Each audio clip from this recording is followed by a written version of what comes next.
Blog Talk Radio. Here we go.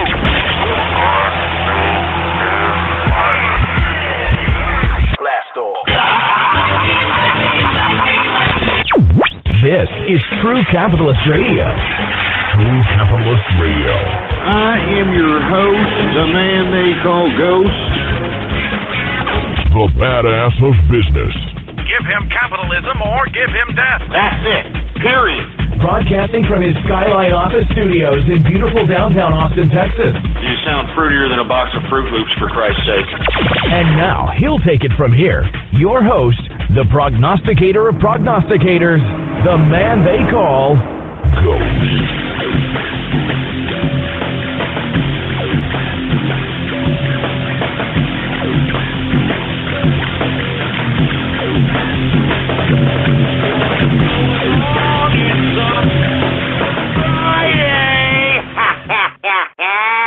What's going on, folks, and thank you for tuning in with me to this special Baller Friday edition of the True Capitalist Radio broadcast. It's the Baller Friday Christmas edition.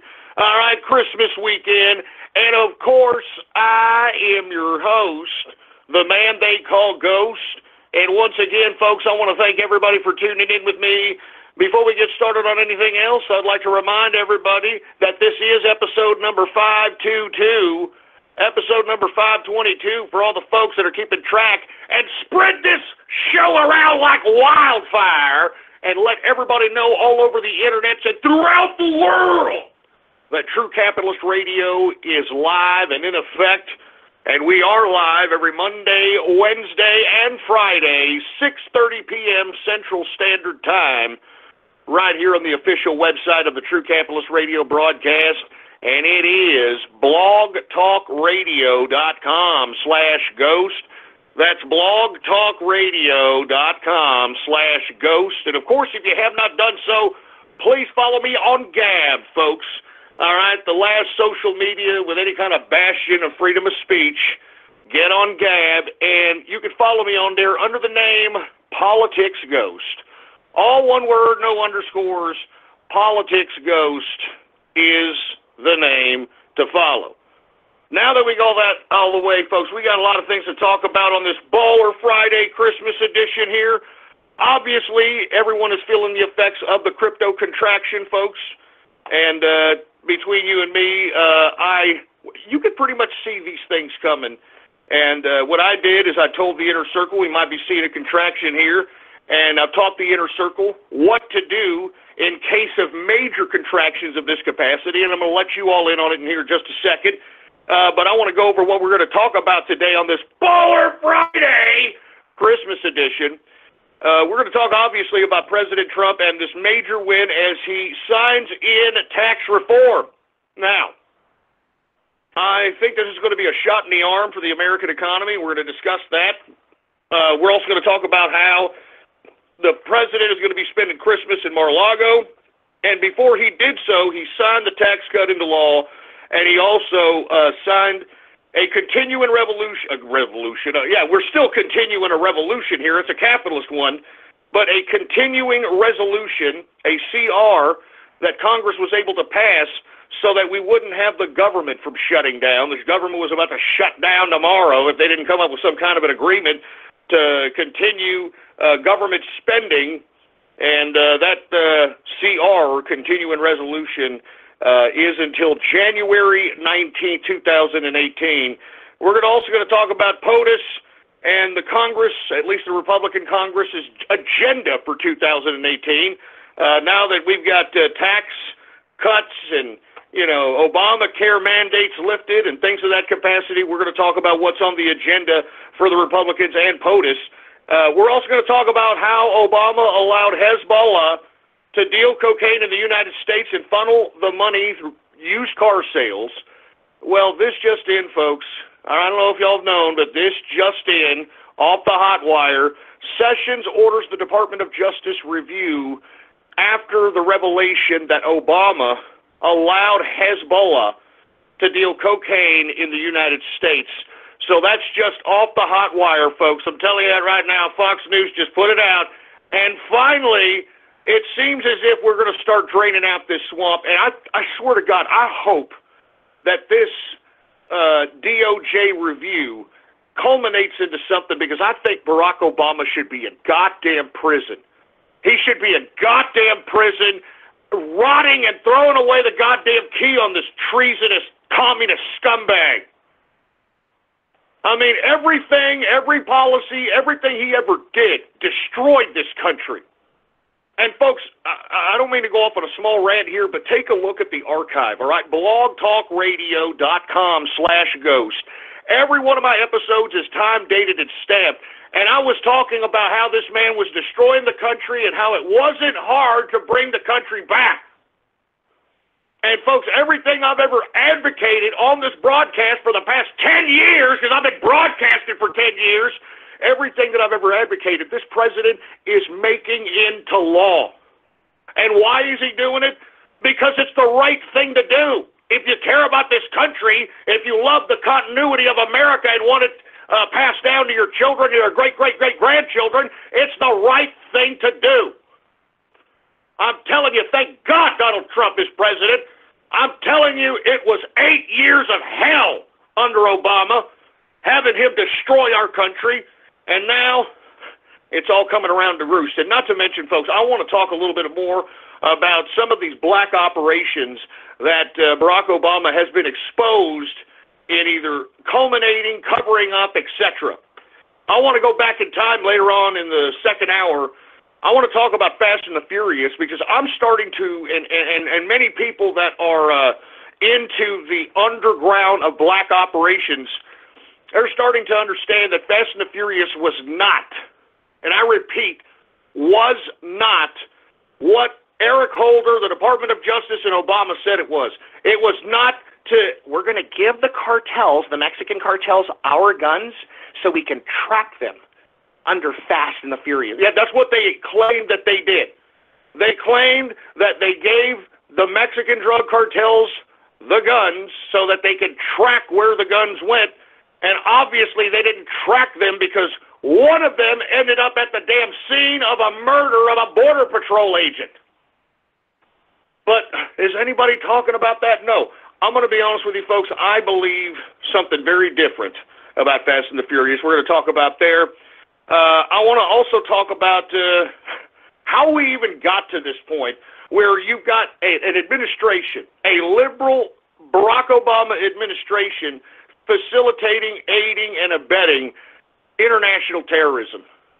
All right? Anyway, we're going to talk about how the UN actually voted to force POTUS to rescind his recognition of Jerusalem as Israel's capital. And let me tell you, I love what Nikki Haley said. I love what the President said. We're taking names of you bastards. And let me tell you, you stupid countries out here that thought that you could get in this UN vote to thumb your nose at America, we're cutting your funding, you damn ungrateful pieces of crap. You see, this is what being a grateful country, giving free aid to countries that can't even feed themselves because they're so goddamn incompetent and corrupt, this is the kind of thanks we get. This is the kind of thanks, and I'm glad that Donald Trump is going to take back some of this funding to these stupid, ridiculous countries that are ungrateful for getting it to begin with. Piece of crap. Anyway, we're also going to talk in the third hour about Saudi Arabia and Iran. Is it on the brink of World War III, baby? I think we're getting close. And what did I tell you, folks? After the Syrian bombing, remember when Donald Trump sent in some air raids and bombed a few cosmetic bombing locations in Syria, and all these alt-right idiots and all these people were like, oh my God, he's a neocon. Oh, he betrayed us. No one was defending Donald Trump. You had people that were on the Trump train hopping off because, oh, he's a neocon. Oh, folks, I was on this broadcast right after that telling you idiots that were bitching and moaning. I was telling you all, hey, calm your ass down. First of all, those Syrian strikes struck nothing, all right?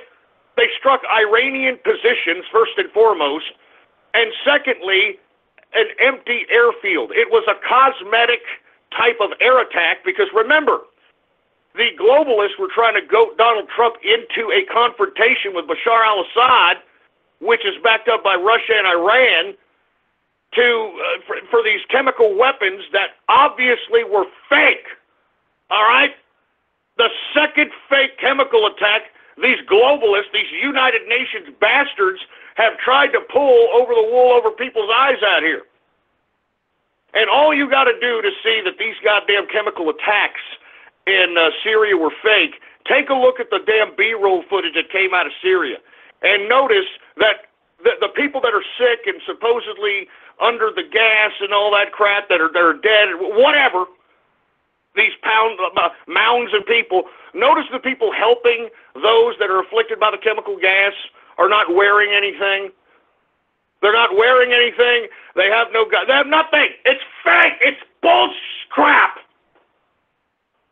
And you see, Donald Trump, all he did was some clearly cosmetic bombings that really accomplished nothing other than, remember, right after he bombed Syria, all of a sudden, the media started talking a little bit differently there for a second. Remember that? Remember that? And Donald Trump did. I mean, this is, folks, I'll talk about it later, but wake up, all right? After that Syria bombing, what did I say that the new objective of America's foreign policy was?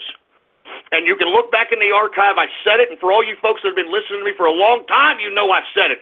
I said that the new foreign policy objective of America's foreign policy in the Middle East was to pit Saudi Arabia against Iran into an eventual confrontation that'll do it'll kill many birds with one stone, first and foremost. First of all, it'll have all these Yehudis that are out here in the Middle East that got a hair up their ass for jihad to go ahead and practice it amongst themselves, all right? They're literally just killing, these Yehudis are killing themselves off. That's killing one bird. Another bird is that both of these idiots are going to bankrupt each other trying to kill one another, all right? I mean, there's just, look, I'm going to talk about it later, but all I'm saying is, folks, I was the first one to tell anybody. I'm always the first one to say a lot of these things. No one gives me any goddamn credit. But I was the first one to say that the new foreign policy for the Trump administration was to pit Iran and Saudi Arabia into a confrontation in which I just discussed, killing a whole bunch of birds with one stone there. And that's exactly what happened, isn't it? I mean, look back in the archive, folks. I have all my shows time-dated and stamped.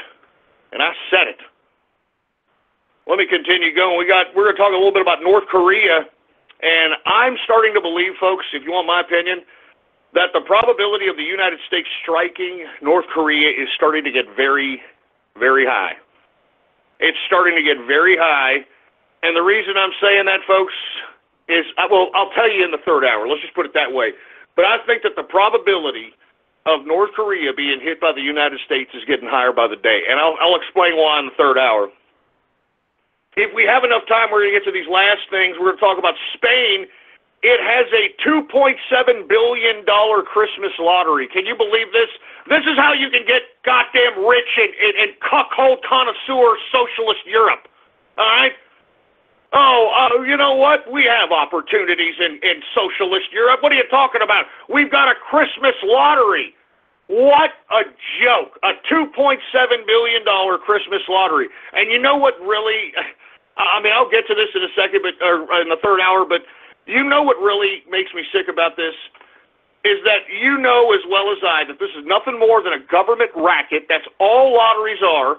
It's another means for the government to raise money off the goddamn impoverished, of the working poor, of people that really have more...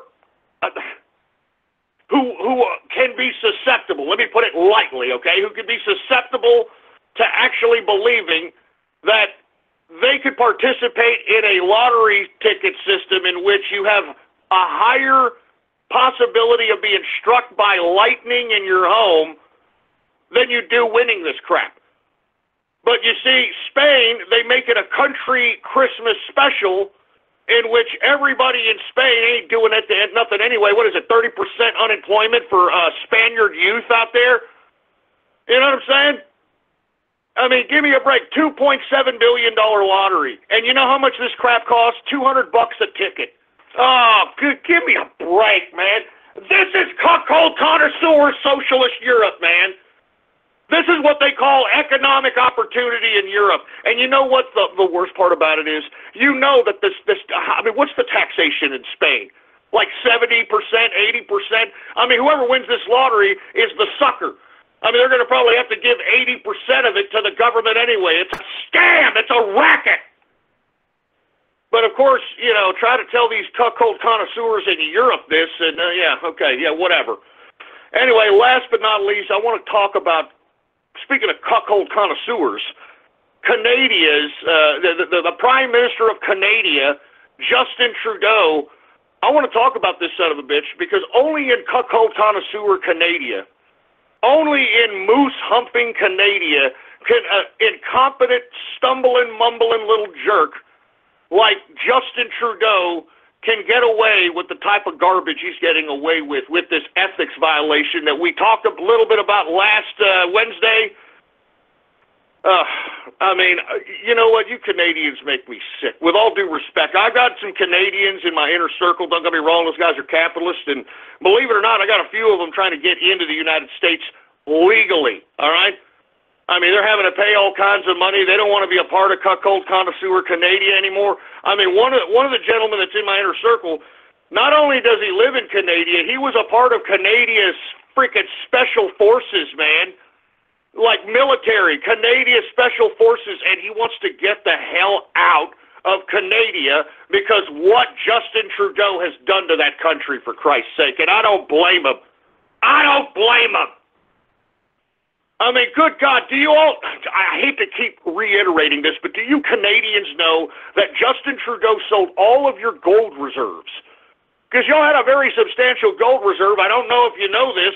He sold it all so he can fund this stupid importation of ISIS into your country.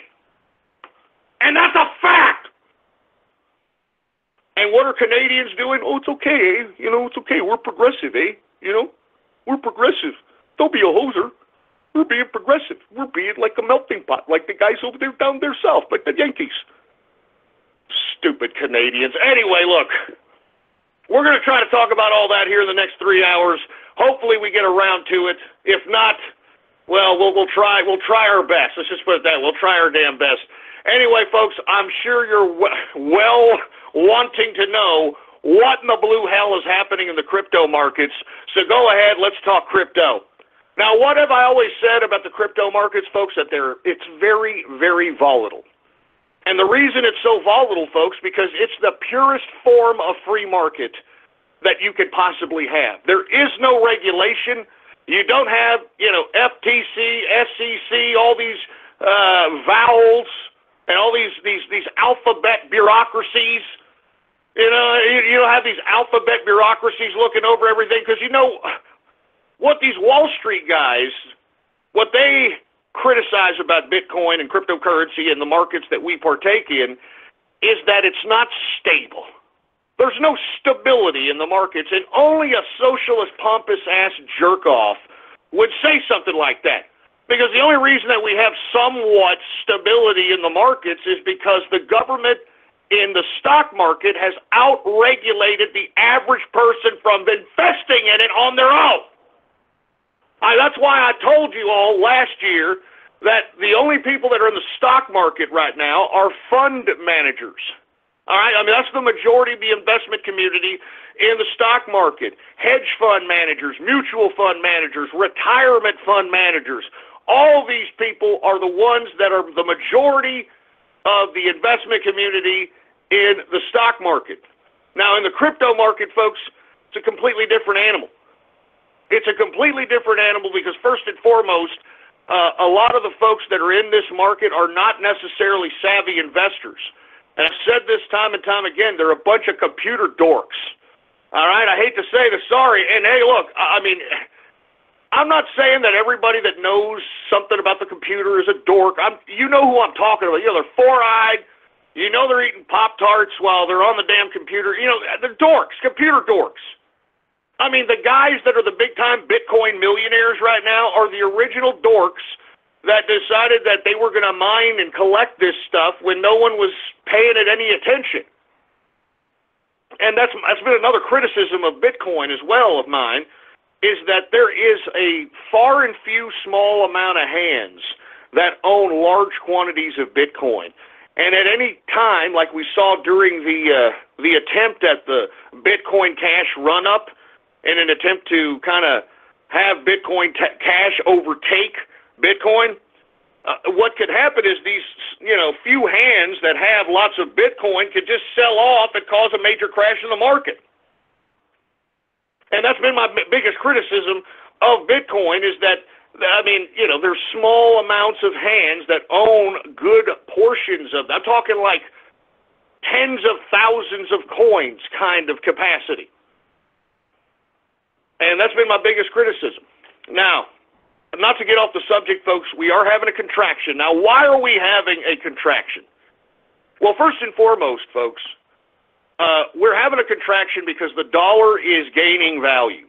Now, we recently had, I think it was on December 9th, Janet Yellen increase the interest rate. And, I was a little bit skeptical that maybe Janet Yellen was going to be a little bit of a woman scorned because she wasn't going to be the Federal Reserve Chair anymore and was going to raise the damn thing about 3 points, because that would have put a wrench in the market. But instead, it was nothing more than another gradual love tap of 0.25%, which was pretty much factored in the market to begin with. But just based on the increases that we've been gradually seeing throughout this past 2017 alone in interest rates, is gaining value of the U.S. dollar. The U.S. dollar is actually gaining in value. Now, when we look at cryptocurrency, especially us here in the West, we look at cryptocurrency in the value of USD, which is United States dollars. Now, when United States dollars are not very valuable because, for whatever reason, let's say we were still in the Alan Greenspan, Ben Bernanke days, and you just continue to print money and stimulus packages and quantitative easing and the twist and all those stupid economic mumbo-jumbo jargon that they pulled off throughout the past 20 years, let's just say for the sake of argument they were still doing that right now, that they were still running the printing presses and printing out dollars like they were going out of style. Well, by default, folks, there would be an increase in cryptocurrency, because that's how we get the value of cryptocurrency. Because let's just say for the sake of argument, we saw today Bitcoin go to around 10 grand, believe it or not, hardcore crash in Bitcoin. But for instance, it may be going down in USD, but maybe in Korean dollars, Bitcoin is going up. Maybe in Mexican dollars, they're going up. Remember, cryptocurrency is a global currency. So just because it's going down in USD doesn't necessarily mean it's basically down all over the place. Remember, this is currency, folks. This is not stocks. And these goddamn assholes in the business media are trying to convince you that this is a bubble, this and that. Folks, bubbles are equities. They're tangible products. They're not currencies. You understand? There is no such thing as a bubble in currency, because currency is based upon how much one would trade for the currency in other currencies. That's why when they say the U.S. dollar has gained in value, they base it on the exchange rates of other currencies. So that's what gains the value of the dollar.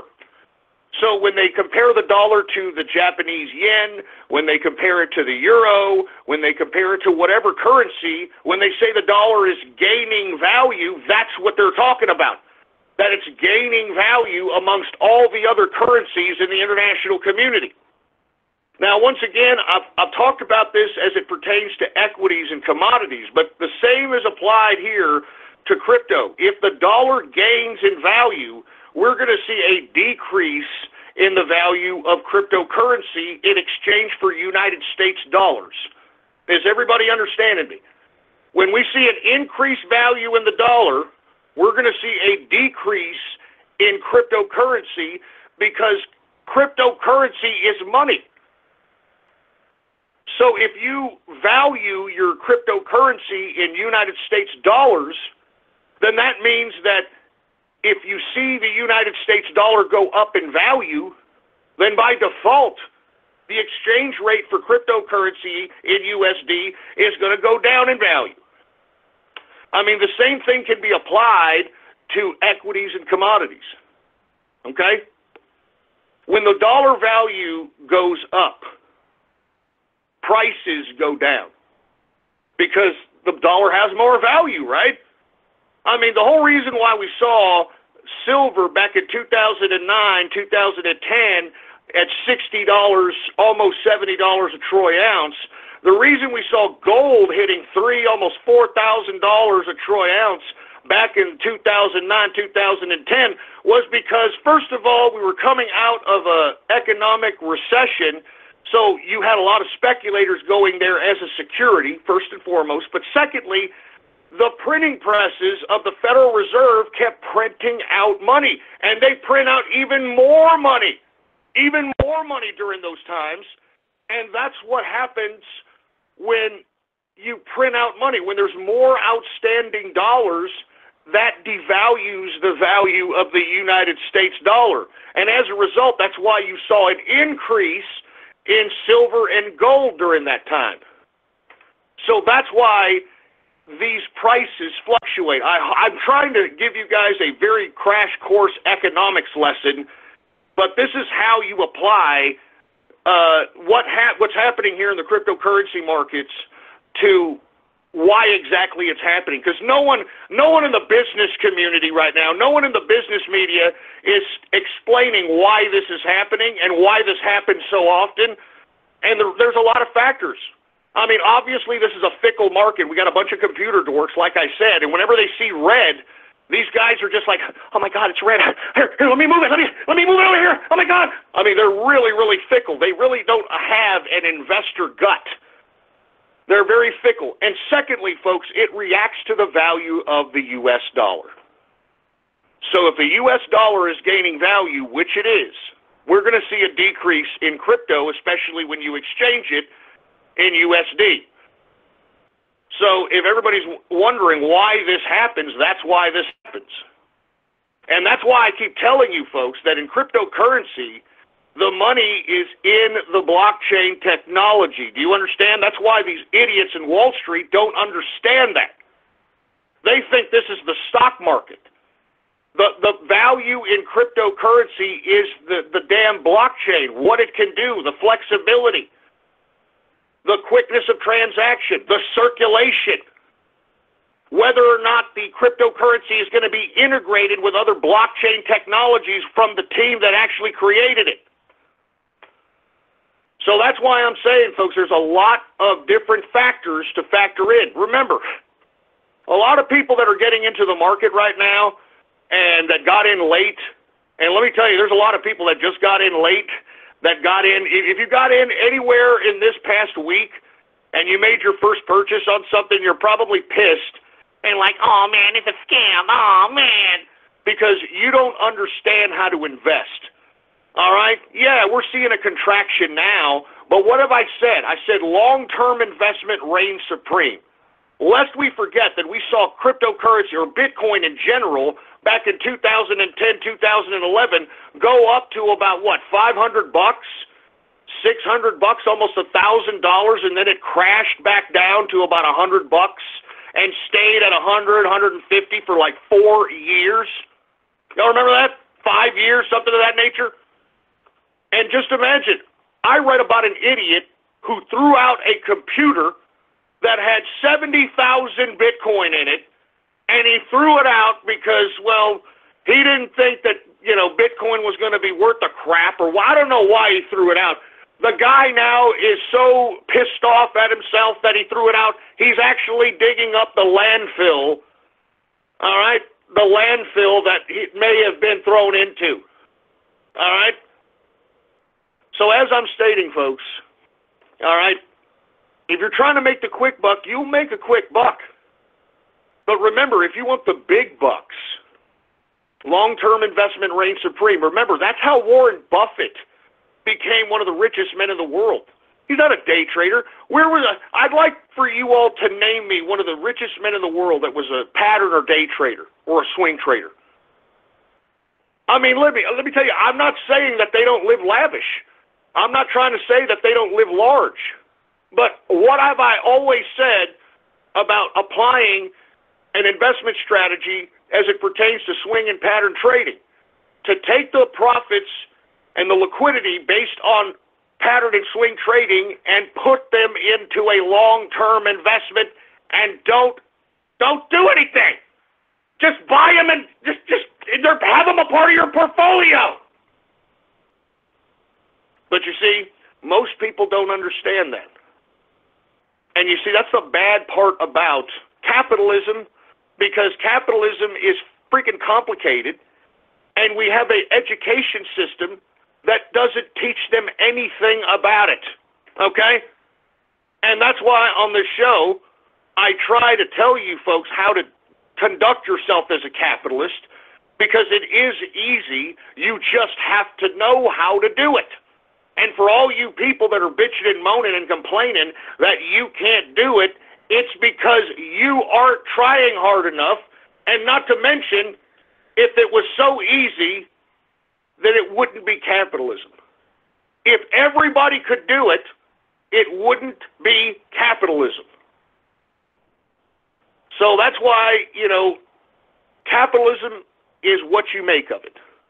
If you're comfortable with having a roof over your head, car to drive, a very meager living, and you can sustain that with your capitalist prowess, then by all means, you're already a rich person. But if you want the big cars and you want the big houses, you know what I mean? You want the Opus X cigars. You want the Johnny Walker Blue Label. And did you see Johnny Walker Blue Label just put out a special edition for yours truly? Johnny Walker Blue Label Ghost and Rare. Oh, yeah! But if you want to live that lavish, you're going to have to take on the responsibility of doing what I do every single day of my life. And that's look at the crypto markets, look at the stock market, diversify your portfolio, think about how you're going to make capital. You understand? I live every day, every single day, having to make money. I wake up every day having to make money because I'm my own boss. You understand? To me, that's what a capitalist is to me. I mean, a capitalist can be whatever you want, just as long as you sustain your own lifestyle and can do so for the long term. But a capitalist to me is when you don't ever have to call another man boss, all right? I don't call nobody boss, all right? I don't call another man boss, all right? And I think that is the essence of capitalism to me. There's no boss that could sit here and say, Ghost, get back to work. Hey, Ghost, give me some coffee. No, there ain't no. I'm never going to call another man boss. And you want to know why? Because I have to wake up every single day and be my own boss. You understand? I have to motivate my own self. I got to kick my own ass to make sure that I make money every single day, and that's capitalism, baby.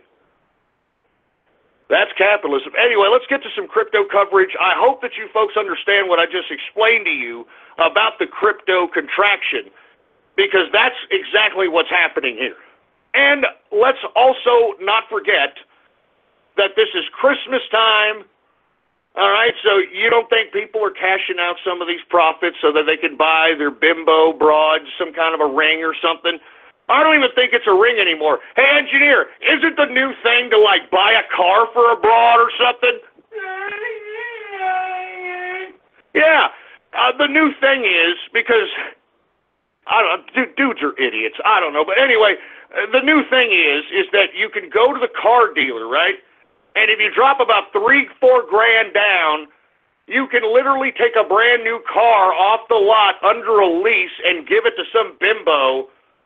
So I don't know. So I don't know for what, but I guess to make her think that you care or something. I don't know, but that's the new thing to do. You don't think that's happening here in the crypto markets with all these profits? Come on. Come on. You don't think that's what's happening right now in the stock market as well, while the stock market is so flat? Everybody's taking profits. What are you talking about? It's Christmas time. taking some profits. They're going to spend some money. I mean, this is a new Trump America. I mean, this is the land of prosperity again. In 2018, mark my word, you're going to see a whole new America. And I can't wait. Let's talk crypto, all right? Now, once again, I hope that you all understand what's happening here. So let's cover it. Let's talk about Bitcoin. Now, folks, Bitcoin saw a dramatic drop. And the reason that you saw a dramatic drop in Bitcoin is because that's all anybody knows. Anybody who's new in the cryptocurrency market, they're buying this coin. And what did I tell you about this coin? I don't like it for the long term. This is pure hype. And the only reason that Bitcoin is valued at these rates is because it's at the top of mind on anyone. Even people who don't even understand cryptocurrency, they know Bitcoin. And you see, that's why we're seeing such a dramatic drop on Bitcoin because, I mean, somebody told me in the inner circle that typically what you want to do when you want to sell something off and cash out, when you hear your mother talking about it, get out, all right? And I think that's where we're at with Bitcoin here about this past week, is where even Grandma Millie, even, oh, you hear about that Bitcoin? Oh, my God, Bitcoin, Bitcoin. When you hear that, get out. I mean, I told you guys that this was not sustainable, man. I mean, what have I told you? Bitcoin has a circulating supply of 16.7 million in circulation. And it got as high as almost 20 grand. I mean, that's not sustainable. And like I told you guys, that what makes the value of cryptocurrency is the blockchain technology. Do you understand? That's the value. That's why these idiots in Wall Street don't understand what's going on here. They don't get it. That's why instead of actually partaking in this market and trying to use it to make profits, although some of them are, but they're not as savvy as many of the folks that listen to this broadcast, I can guarantee you that. They're trying to make derivatives of Bitcoin. You know, like placing bets on whether Bitcoin is going to be up or down today. That's what they're doing with the futures that are being distributed at the Chicago Mercantile Exchange. You now have the announcement of the NYSE now wanting to trade, and I think they're going to trade ETFs relating to Bitcoin. So that's what Wall Street is doing because they don't understand this market. They don't understand why these coins are valuable. And I'm telling you why they're valuable. I'm telling you which ones are, and I'm telling you why. I'm giving you guys millions of dollars of information right here. That's why I keep telling you long-term investment reigns supreme. And what did I tell you when I came back, episode 501? I said that we are seeing the beginning of the end of Bitcoin as the king, as the gold standard for cryptocurrency. And I said that right now, what you should do as a cryptocurrency investor is try to find the next Bitcoin. And when you find it and you hold it, and then one day you see how these things take off. Before you know it, it's like $500, $1,000. And why? Because of the technology. Because of the blockchain. That's the value, man. I'm telling you, that's where the value is, and you got to look for these people. You got to look for these coins, man. You got to figure out whether these coins have a future or not. And if they're not just a bunch of crap, because look, we have crap coins, man. We have crap coins out. Look, I'm going to cover Dogecoin before I cover Bitcoin, because Dogecoin is the biggest joke of all time. It's a meme coin, all right? Now, if you folks don't know what Dogecoin is, it's D-O-G-E, the symbol. It is literally of a Shiba dog, and it's like smiling, and that's the goddamn coin. I'm not joking around. And you know what else is so stupid about this goddamn coin? It will never stop mining itself. It will never stop. It'll continue mining and mining and mining forever. And you want to know why this stupid coin has any kind of value whatsoever? It's because these internet morons are buying it because, oh, look, it's a meme coin. I mean, this coin has nothing. It has no value. It's a piece of trash. It's a joke. It's an utter joke, and yet it's number 35 in the top 100 coins as far as market capitalization is concerned. And you see, this is the kind of crap that you want to stay away from, even though you got a bunch of idiots buying it because they're a bunch of stupid dork tards, all right? I'm serious. Dogecoin, all right? The market cap on this is $691 million market cap, all right? The current circulating supply, and remember, folks, this is never going to stop mining. It's going to keep producing Dogecoin forever. But the current market capitalization is $112 billion in circulation, okay? $112 billion. Now, why am I bringing this up, folks? Because this damn thing is worth obviously below a penny, all right? But these morons have been buying it to the point in which you're seeing it go up like 100%. It's just stupid, all right? The only reason I'm bringing this stupid coin up is because this is what I'm talking about you should not invest your money in. It's a joke. None of these goddamn jokes of coins. Whatever coin you invest in has to have some. There's no value in this coin whatsoever. The only value is that, I hate to say it, the autists and the aspies that are buying it and say, I own Dogecoin. And for all of you that want to know the price, it's .006146 cents, okay? Give me a break. But that's why I'm telling you, you have to understand where the value is and whether or not, if the coin is going to be worth the crap. I mean, if you're going to be able to use it in the future. If it's going to be around in a couple of years. If it has any other components other than a cryptocurrency component. Let's get to Bitcoin, BTC. Current market cap for Bitcoin is $232 billion in market cap. Of course, the circulating supply is 16.7 million in circulation. In the past 24 hours, it has gone down 9.80%. Current price for Bitcoin, symbol BTC, and it went down to almost 10 grand today, folks, but it's pulling back up, $13,882.40 per Bitcoin. Now, in my opinion, I think that we may see another run on this thing. We got too many bag holders, first and foremost, all the way up to about 19,000. And secondly, I just think that we're seeing a lot of factors that are decreasing the market right now, and I think we discussed them earlier in the broadcast, and I'm not going to go over them again. Look back in the archive if you didn't hear it, all right? Let's go to Ethereum. Now, I promise not to cover this damn thing, but there's so much money being made in it. I mean, but remember, this is a communist coin. These people are commies, and this is not a long-term investment. And much how I said about Dogecoin, how it's a ridiculous, dumbass coin that is never going to stop mining itself. I think that this is a similar coin, folks. There is no end to Ethereum. There is no total circulation. And, I mean, I guess it's going to mine itself forever, and if that's the case, then the prices that Ethereum is now can't sustain itself. And the only reason Ethereum is like the second honcho for cryptocurrency is because of its smart contract technology. All right? It's smart contract technology. Now let's go ahead and get to Ethereum, symbol ETH. Current market cap is $65 billion market cap. The current circulating supply, 96 million in circulation. Once again, folks, you've got to look at these things. Just because people are buying it doesn't mean that it's going to sustain itself for the long term. If you're going to make some profits, you're going to make some liquidity, get in and out, but this is not a long-term investment. This is not a long-term investment. Anyway, ETH, in the past 24 hours, it has gone down 15.16%.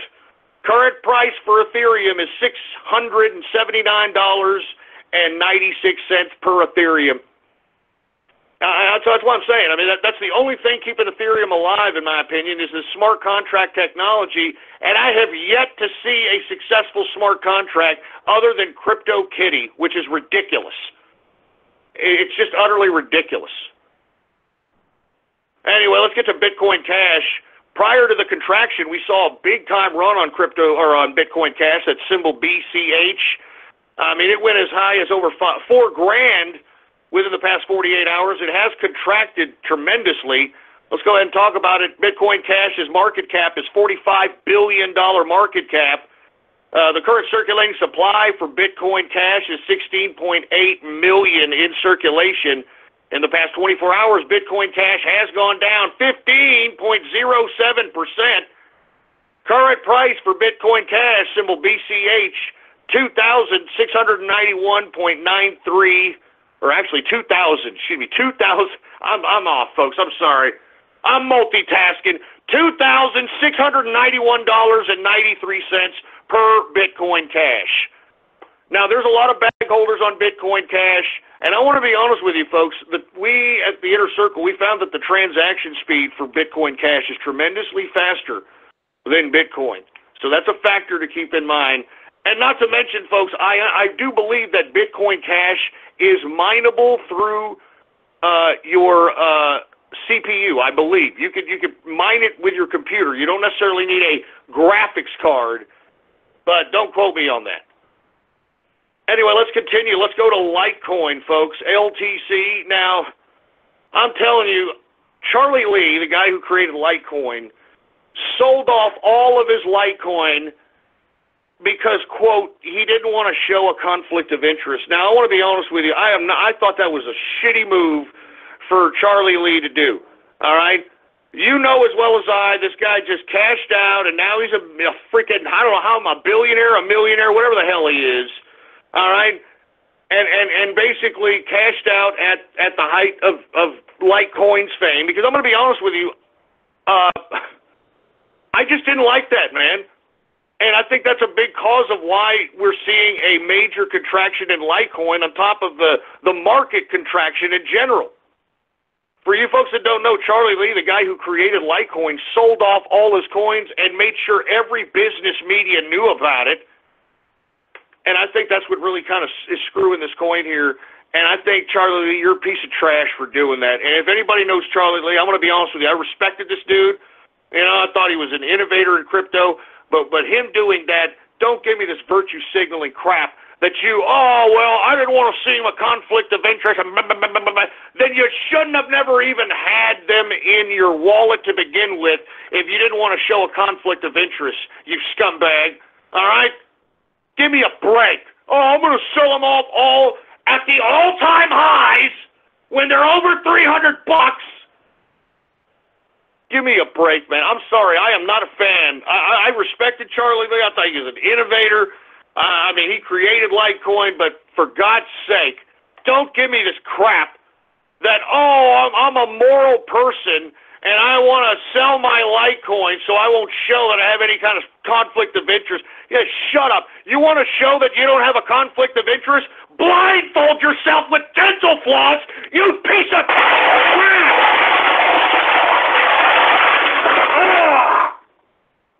The goal of this guy, I'm sorry, folks, I didn't mean to get off keister so early in the broadcast, but that was a piece of crap move. That was a move for a piece of crap. And I'm a little upset about it, to say the least. All right, give me the mic. Give me the mic. Just to say the least. Not that I have a major investment in Litecoin. I'm just thinking, look, stop acting like you're a virtue signaling piece of crap, Charlie Lee, all right? All right, stop acting like it. Just say you sold your damn crap because you wanted to be rich and shut up. Because if you want my opinion, I think this is what's tanking Litecoin more than the damn contraction. You piece of crap. And if anybody knows Charlie Lee, can you tell him I said that? You tell him I said he's a piece of crap. I respected that guy. Don't get me wrong, but man, you're a piece of crap. Jesus Christ, man. Anyway, I'm sorry. I'm covering Litecoin here, but I just screw you, Charlie Lee, you piece of crap. All right, go stick frickin' chopstick up your ass. We got Litecoin, LTC. Current market cap is $14 billion market capitalization. The current circulating supply for Litecoin is 54 million in circulation. In the past 24 hours, it's gone down 14.35%. Oh, God. I feel bad for people that are on Litecoin, man. This Charlie Lee, I'm telling you, what a piece of garbage. All right? Litecoin's current price, $263.51 per Litecoin. All right? Now, let's continue going. Did anybody see Dash's run? I mean, good God. Good God. Dash went as high as almost $1,800 over this run that we saw over the past week. Let's get to Dash, symbol DASH. And once again, folks, I mean, I like this coin. It's got a fast transaction time, but once again, it's just a cryptocurrency. It was one of the old school coins, to be honest with you. And that's why people like it. And not to mention low circulation. What have I always talked about? Let's get to Dash. Current market cap is $9.2 billion market cap. The current circulating supply for Dash is 7.7 million in circulation. In the past 24 hours, Dash has gone down 14.87% decrease. Current price for Dash, $1,186.47 per Dash. Good God. Let's continue going, folks. We've got Monero, and Monero has had a hell of a run. I mean, Monero has had a hell of a run, but you know it was going to contract, and it's contracted accordingly. Let's go ahead and get to it. Monero, symbol XMR. Current market cap is $5.4 billion. The current circulating supply for Monero is 15.5 million in circulation. In the past 24 hours, Monero has gone down 12.39%. Current price for Monero, $348.95 per Monero. Let's get to Bitcoin Gold because we saw a little bit of a run prior to this contraction on Bitcoin Gold. Let's go ahead and get to it. Symbol BTG. Current market cap is $5.1 billion market cap. The current circulating supply is 16.7 million in circulation. In the past 24 hours, Bitcoin Cash has gone down 20.41%. Current price for Bitcoin Cash is $309.59 per Bitcoin Gold. Let's go ahead and get to Quantum, folks. Now, we are seeing some contraction on Quantum, but you notice it ain't going back to no 12. It ain't going back to no 15. It ain't going back. Look, I think these are buy levels. Me and the Inner Circle are buying as much as we can of Quantum because aside from the January 2nd hard fork, in which if you own 100 Quantum, you will get 1 Bitcoin United. And look, that has me and the Inner Circle speculating on whether or not they, and when I mean they, I'm talking the Bitcoin team, if this is why they're incorporating Quantum into the hard fork. If whether or not they're going to utilize Quantum's smart contract technology or token.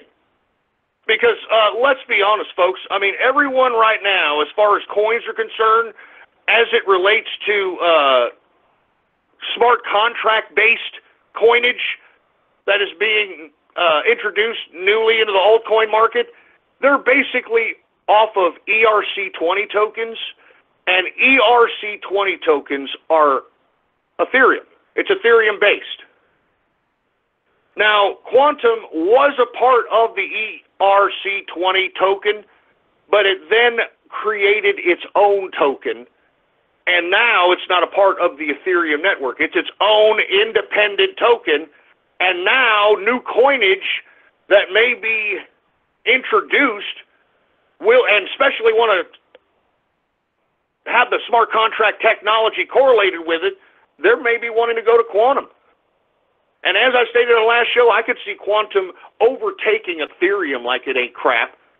And if it can overtake Ethereum based on its smart contract technology and its own independent token, well, then it may take Bitcoin. It may take Bitcoin.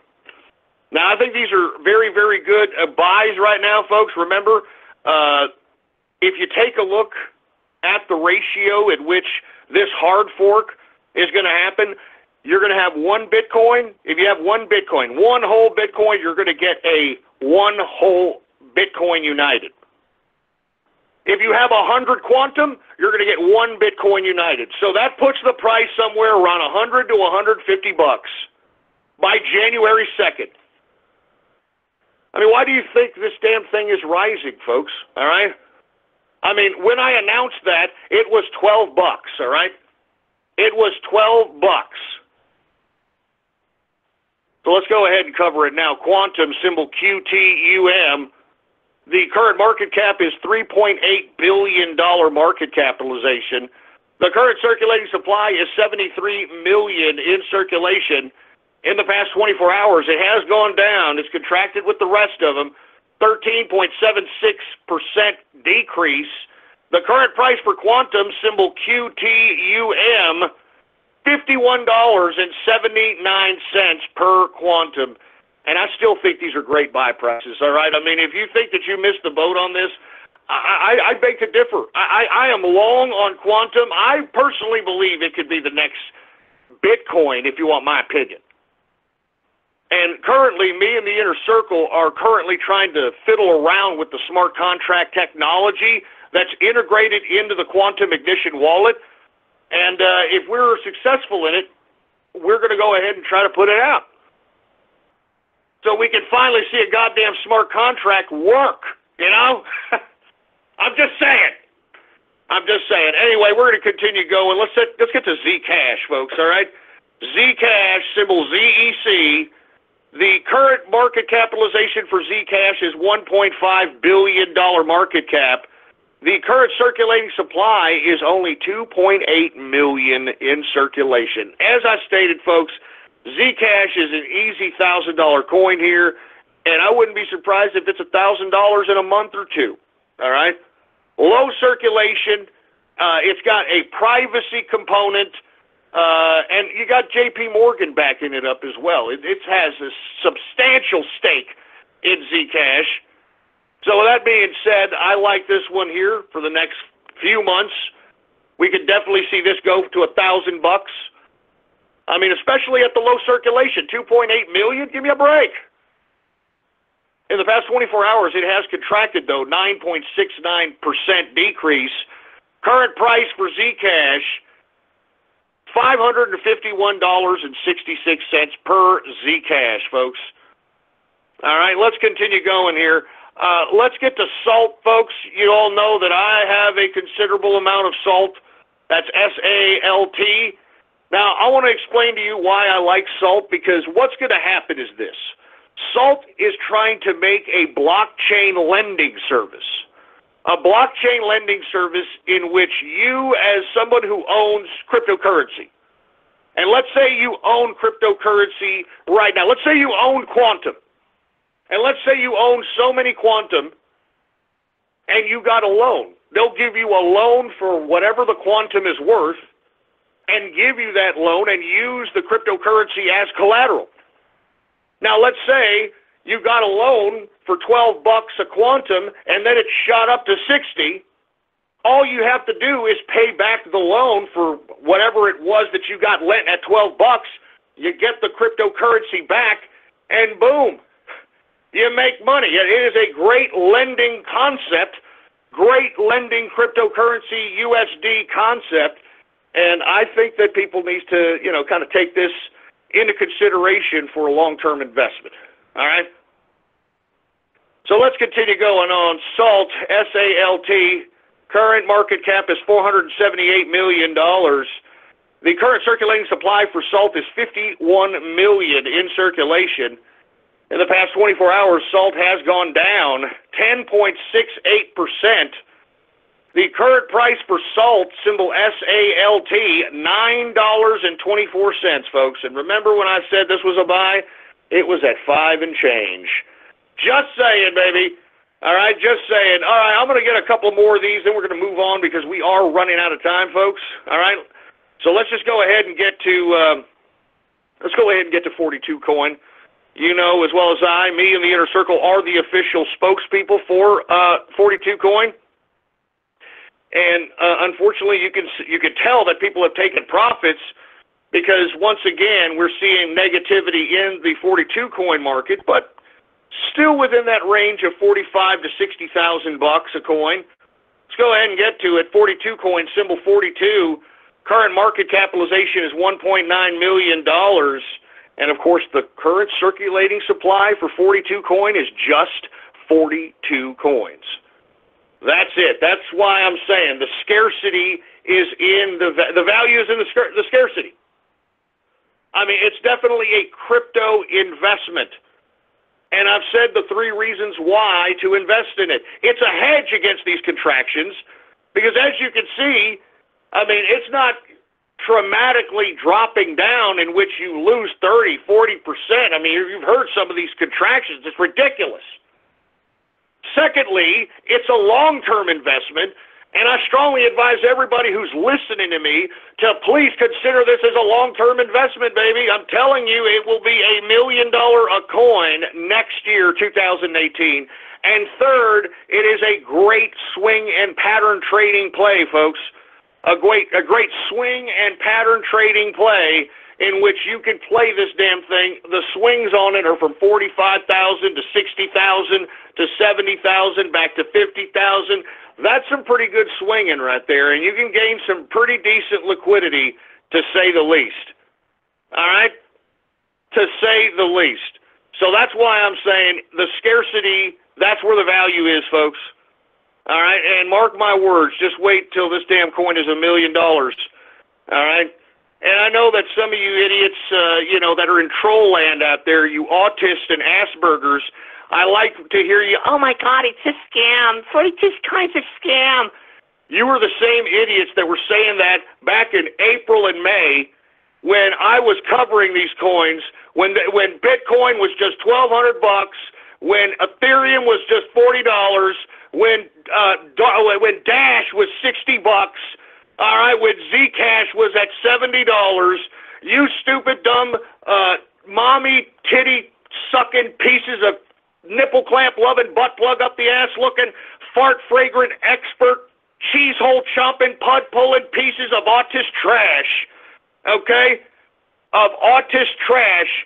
You people are just going to sit there and be the absolute pathetic game-playing nobodies that you are because, once again, that's why you're stupid little autist underneath your mommy's skirt and we're capitalists, all right?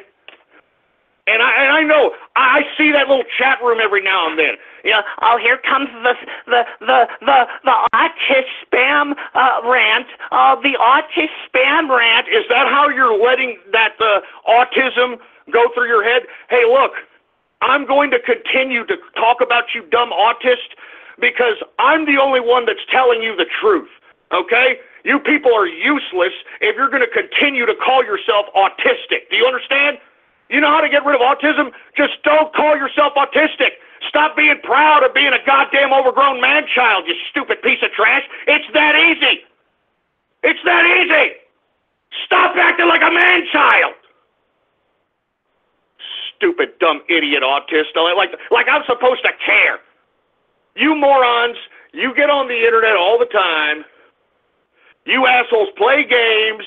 You assholes know all about Rick and Morty and all the details and all. You gotta be somewhat intelligent. You have to have an IQ to be understanding Rick and Morty.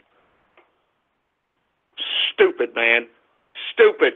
And look, I'm not gonna stop talking about autism until you all go away. How you like that? Huh? How you like that? You all need to go away. If you all are autists and aspy and proud, then get the hell out of here. All right? Get the hell out! No one's asking you people to continue to listen to me. No one's asking you people to listen to me, all right, you stupid, dumb idiots? All right, go suck on your mama's teat right now, all right? Go tell your mother I said that she's a dumb, dirty dish rag whore. How about that? For popping out some kind of autistic piece of titty-sucking crap out of her uterus pipe. You tell her I said that. You go tell you, and I guarantee you, most of you are with single mothers, or if you do have a father, your father is such a cuck that he probably doesn't look like you because you're probably not even his kid. So, yeah, I'm just saying, all right? I'm just saying. No one's asking autists to, this isn't I'm not Mr. Autist neighborhood here, okay? So, oh my God, he's talking about autists again. If you don't like it, get the hell out of here. Get out. Get out. You people are useless pieces of garbage. And let me tell you, when this goddamn entitlement reform comes along, I'm going to laugh when your stupid autism bucks goes away, and then your family is like, well, wait a minute, you're costing us a little bit too much money, Billy. The Trump administration isn't going to give us any more autism bucks for you, so you're going to have to get the hell out of our house, all right? We know you're 35 years old. All right, we sent you to college. We sent you to graphic school. It's time for you to go out and be on your own now, okay? I'm not joking. I'm going to laugh my ass off when you see loser autists, homeless on the street, talking to themselves and be like, oh, I'm not homeless, I'm autist. I'm not homeless, I'm home free. I'm not homeless, I'm autist. I'm not homeless, I'm home free. So I'm telling you, I don't like you people. I don't know why you keep listening to me. I'm telling you this, I don't like you people. I have no compassion for autists. All right, none. I have no compassion for autists. So get the hell out and stop listening to me. All right? Stop listening to me. I'm telling you, I don't want you people listening. All right? I mean, even these autistic, in real life streamers like Ice Poseidon are getting tired of your autism, man. I mean, look, have y'all heard him recently? This guy's talking about retiring. He's talking about getting a house. He's like, look, dude. He's like, at this point, he's like, I don't even care. I don't even care if I don't have 1,000 people watching me anymore. He's like, I don't want to do all this autistic crap anymore. I'm tired of it. And I don't blame him, man. I don't blame him. I'm not joking, man. I am not kidding. I do not blame him. Hey, Ice Poseidon, attaboy. You know what I'm saying? I mean, screw these autists, all right? And I know you're putting on a front, okay? I know he's not really autistic. Have you ever met him? Have you ever seen him?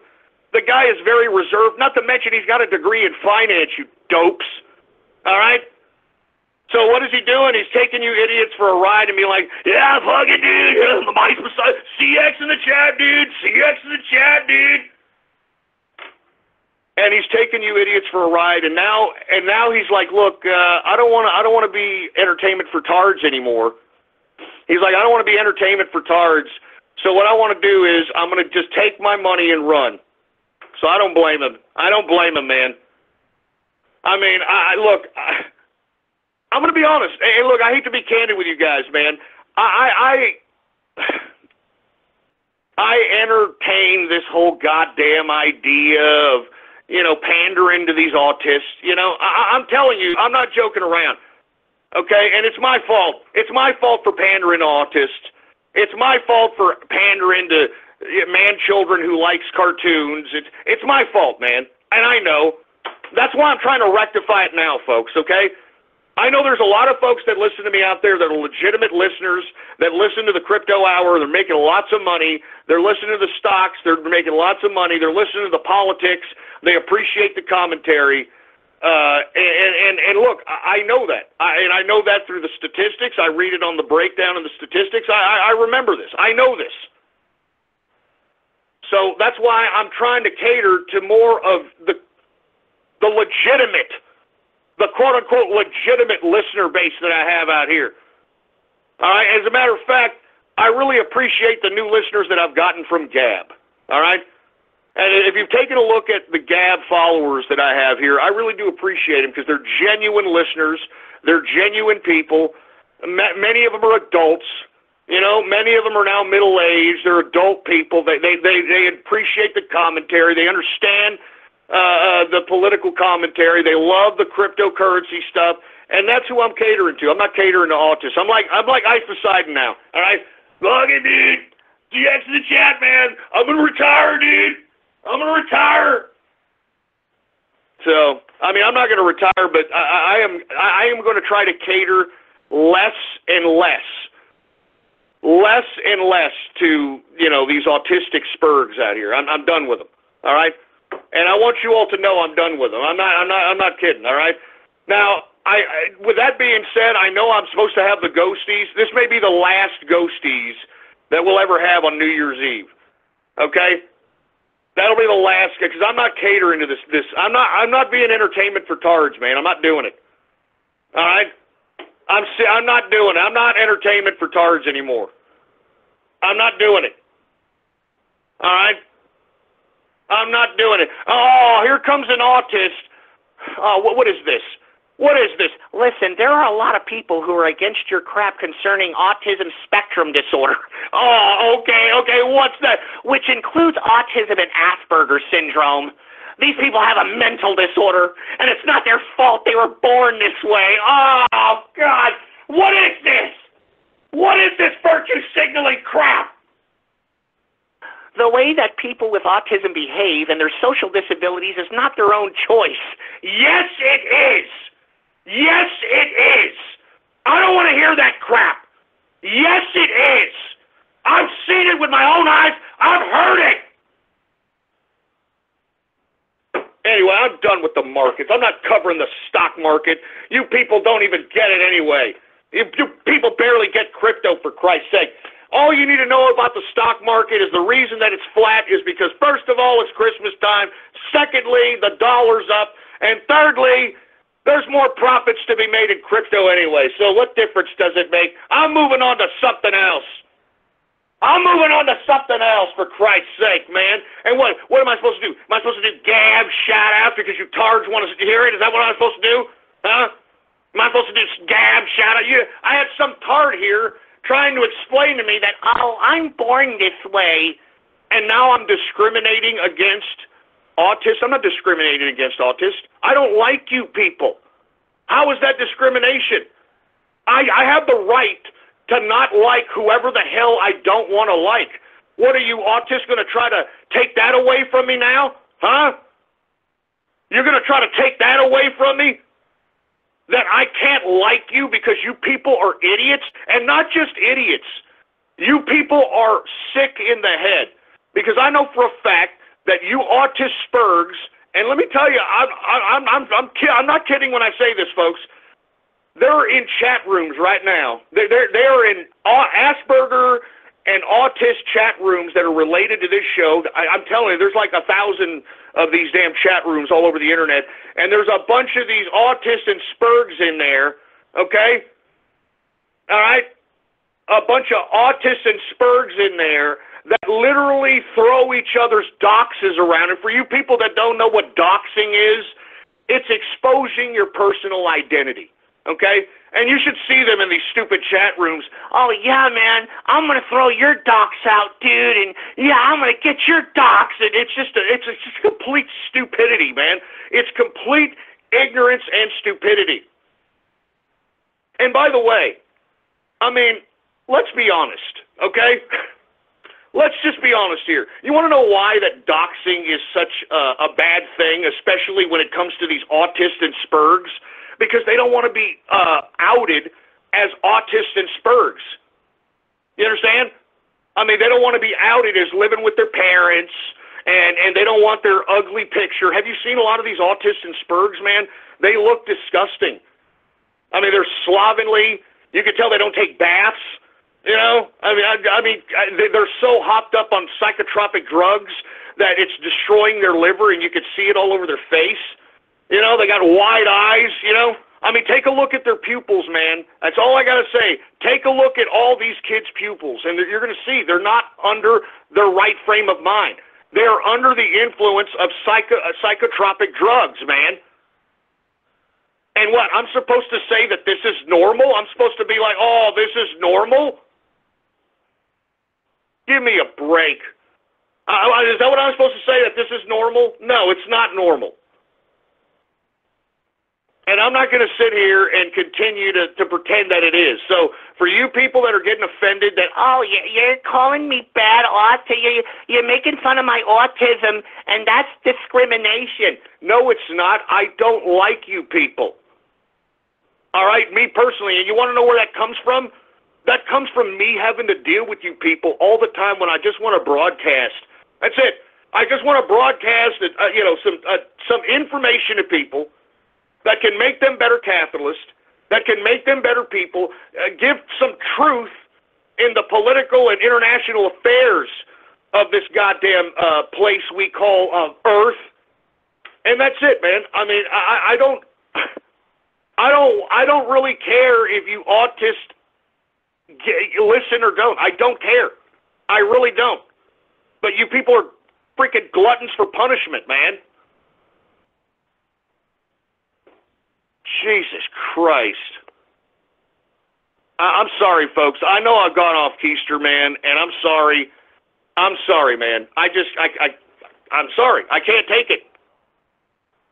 I just can't take it. And, people are telling me just, just cancel Radiol Graffiti and cancel Gab Shout Outs. I may do it. I don't know, man.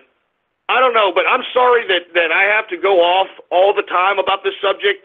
I know sometimes some of you regular listeners are listening and like, God damn, Ghost, why do you keep talking about this? Hey, these people have been bothering me for 10 years on this broadcast. And when they first found me, I'm going to be honest with you, the B of 4chan, they found me back in 2009, okay? And you know what they tried to do back then? They were trying to take me off the air. Now, why in the hell would they want to take me off the air? Because they think it's trolling. And I want to be honest with you 4chaners out there, okay?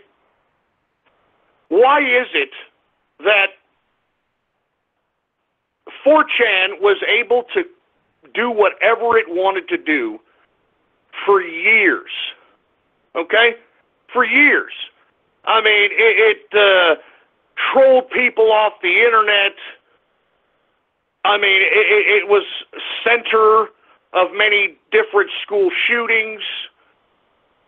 All this stuff. I mean, pools closed due to AIDS. I mean, all this nonsense, right? And yet it was never censored. It never got taken down. No federal agents ever kicked down the door. Nothing. I mean, it was able to just go and just run amok for years, right? And here recently, what have we had? Massive censorship. Now, why is that? Well, folks, let me tell you something, all right? Let me tell you something.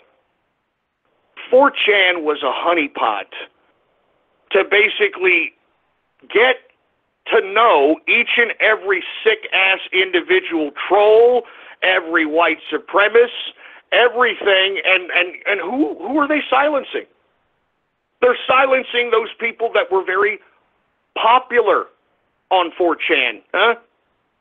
And you know what, folks? I've got a blog here that I wrote back in 2010. 2010. And in this blog, I call out 4chan and Moot. And for you folks that don't know who Moot is, this is the asshole, this fruity-ass fruit bowl gay bastard, all right? This is the asshole who created 4chan. And what were they doing to me back then? This blog was from February 5th, 2010. They found me in 2009. And what were they trying to do? They were trying to silence me. They were trying to stop me from broadcasting.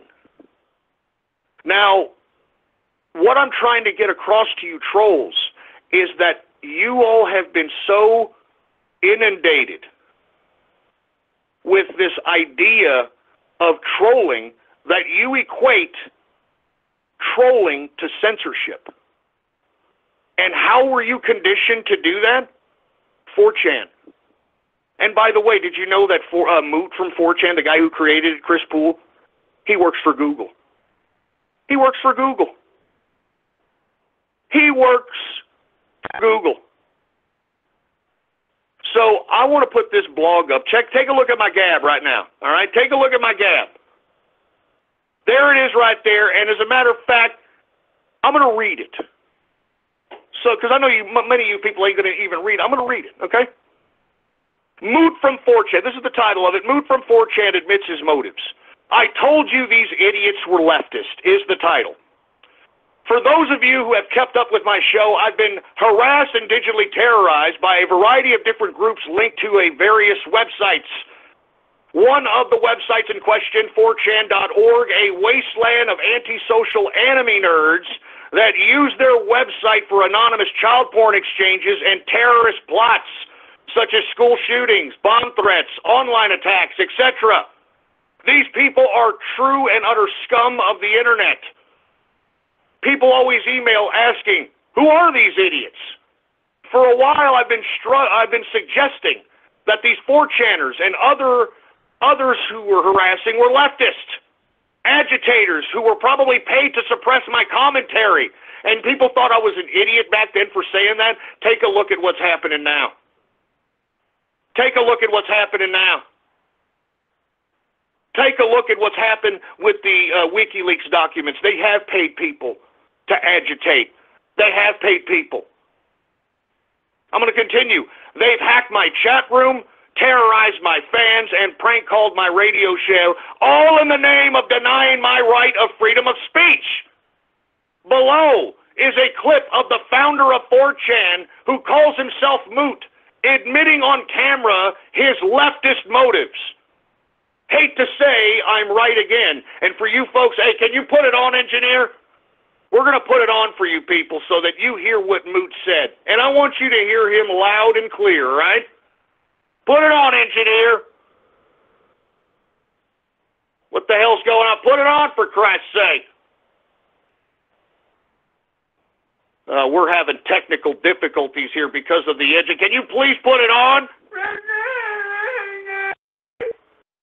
All right, give him a minute, though. The engineer's going to put it on here. Here we are. Here's Moot from 4chan admitting his leftist ways. This is him speaking at the Berkman Klein Center for Internet and Society. This is what he said on camera. Listen.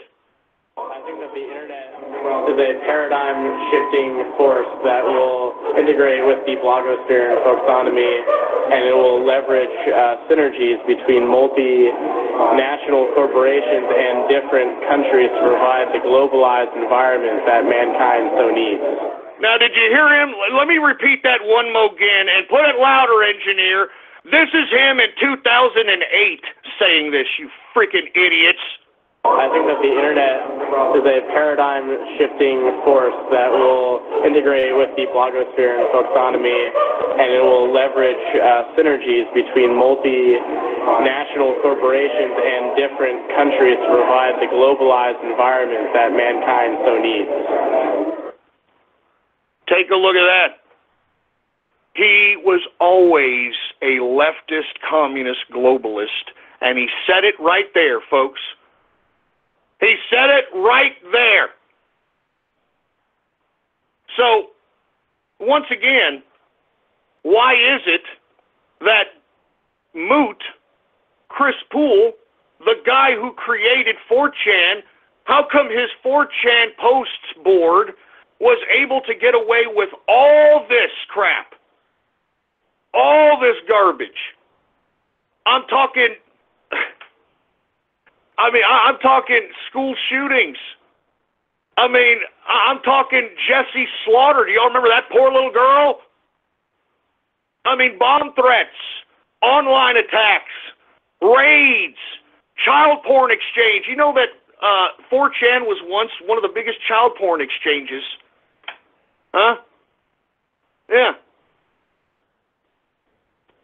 And I also want to let you all know something. That 4chan was always anti-Semitic, wasn't it? It created some of the biggest anti-Semitic memes out there, right? Anti-Semitic memes all over the place, all over goddamn 4chan, right? Well, you know something?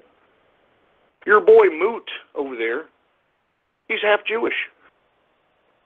Now, I'm not saying anything about that, but what I'm saying is, how can somebody who's half Jewish be the owner or proprietor of a website that creates anti-Jew memes?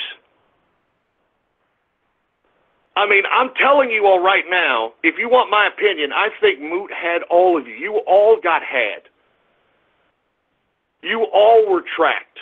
Oh, we don't track anybody. This is an anonymous post board, and yet Google knew exactly who in the hell to ban, didn't they?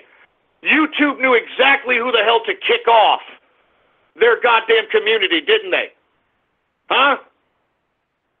I'm telling you, man, how come Moot was able to have this goddamn 4chan on for so long? That idiot, that other Jew, what's his name, Weave, Andrew Auenheimer, whatever the hell his stupid Bavarian Jew name is, this guy runs an anti-Semitic white supremacist site and gets knocked off not only the internet, but gets his domain name taken away. Here you have 4chan conducting all these actions. All these actions. I mean, look at I'm talking school shootings, man. Bomb threats. Online attacks. How come this damn freaking chat, this board was able to go on for so long, being untouched by the feds? How come nobody knocked down goddamn Chris Poole's goddamn door? Because he was involved in this crap, man. Take a look who paid Moot, for Christ's sake. Can somebody gab me who paid Moot? Because let me tell you, Moot got paid, and take a look who paid him the millions of dollars for this piece of garbage website. Huh? I'm just saying.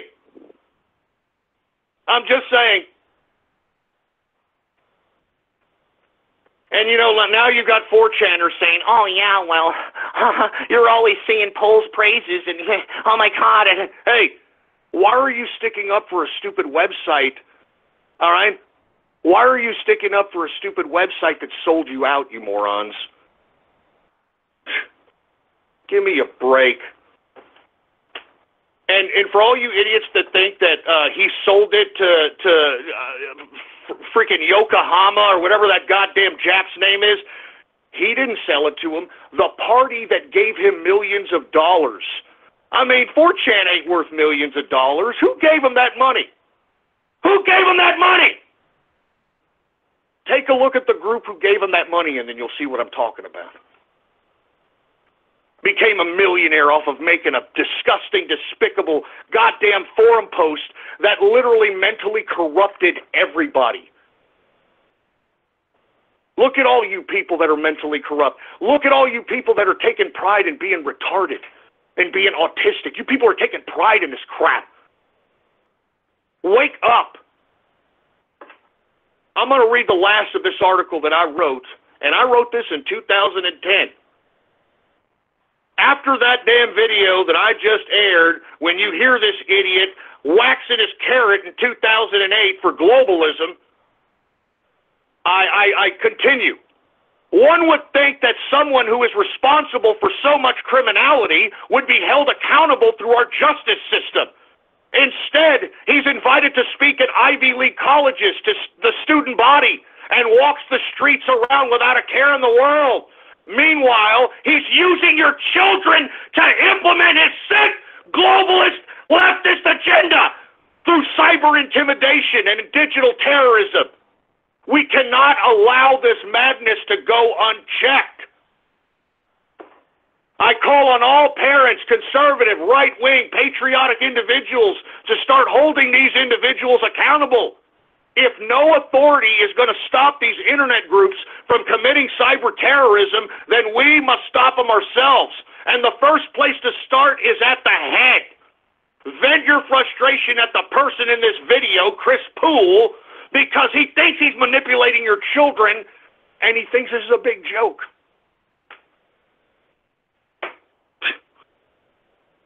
Wake up. Wake up! Stupid idiots. But you know what? People are so enthralled with 4chan that they're going to be like, no, I don't believe you. I don't believe you. I don't believe you. And that's it. That's it. see, they've already gotten to you. You understand?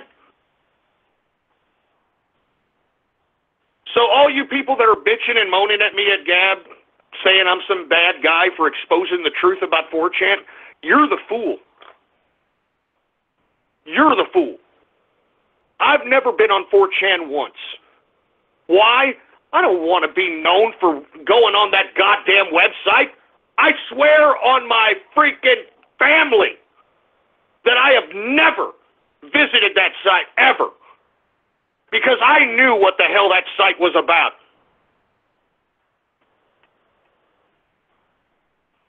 I'm just saying, man. So you all can continue on thinking that 4chan was such a great influence over your life. Why don't you look at yourself in the mirror and see where the hell you're at? Why don't you take a look in the mirror and see who you became? Why don't you take a good look in the mirror and see what kind of person you are online, what kind of person you really are inside? And to be honest with you folks, you know as well as I that sick, twisted forum post literally dehumanized everybody. That's why it was no big deal to brag about school shootings. It was no big deal to distribute child pornography on there. It's no big deal. No big deal. I mean, 4chan was also used as a platform to get other harassers to harass people. And folks, 10 years ago I met these people, and they've never left. And they've evolved from back then, at least these people back then. At least these people back then were smart, and they were hackers, and they had some intelligence to themselves. And the autism hadn't been fully implemented on the internet. But man, from 2011 to now, you have seen a bombardment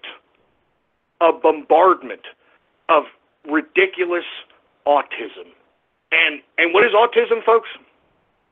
It's not just some spectrum BS mental disorder. Okay? It's them utilizing that as a means to justify very evil intended actions. Why do you think you hear the term weaponized autism? You hear that term because these autists have no kind of care in the world when it pertains to stalking, harassing, trolling, and doing whatever it is to people online. They have no compassion, they have no soul, and as a matter of fact, the worse that they can make someone's life miserable, the better. The better. And you see, that's what 4chan has turned these people into. That's what 4chan has done to these people, and they don't even know it. They take pride in harassing people. They take pride in making people's lives miserable. Where do you think the whole concept of swatting comes from? And for you folks that are unfamiliar with swatting, it's when these dumbasses find out who you are, and of course they utilize somebody from 4chan who probably lives in another country to take your information and call the damn local police at your city and spoof your phone number, claiming that you are going to kill yourself and kill your family or whatever the case might be, so that the damn SWAT team can come and kick down your door with guns blazing. This is what they do. And they think it's great. These weaponized autists, they think it's funny. They think it's great. That's why I don't like you autists. I know who you are. You're not a bunch of retards. You use the retard card so that you can get away with this sick, twisted crap. And I'm telling you this right now, I have no compassion for you autists, and I think each and every one of you deserves a beating, in my personal opinion. Because if you want my opinion, that's why they can conduct themselves in this capacity. Because they have never been held accountable for their actions. If they were actually accountable for their actions, they wouldn't be doing this crap. If they knew that they were going to get their asses kicked if they conducted themselves in the capacity that they conduct themselves online, they wouldn't be doing this garbage. But they do. And look, I don't mean to go off on this rant here, man, but I'm telling you this right now, we can't, as an internet community, condone this garbage anymore. And I'm not condoning this garbage anymore, man. All right? I mean, this whole garbage has gotten too out of hand, and we've got too many goddamn loser autists out here that think it's so funny to make people's lives miserable, for Christ's sake. All right? So that's all I'm saying. That's all I'm saying. They want to make people's lives miserable. They want to cause havoc in people's lives, and that's all there is to it. That's all there is to it. I mean, I'm serious. I'm sick of it, man. I am not condoning this shit anymore. I'm sorry. And maybe it's because I stopped drinking or something. That sobriety is making me, think a little bit more clear. But I'm going to be honest with you. I'm not taking this anymore, man. And that's why I'm telling you, autists, I don't like you. Because of you people. Because of how you have conducted yourself online, how you've done, you have given me enough substance to make the assumption that I will never, ever like anybody with autism. And not to mention, I am going to tell everybody I know not to have any compassion to anyone that has this autism spectrum crap. All right? Don't give any more compassion to these stupid losers. I'm tired of it.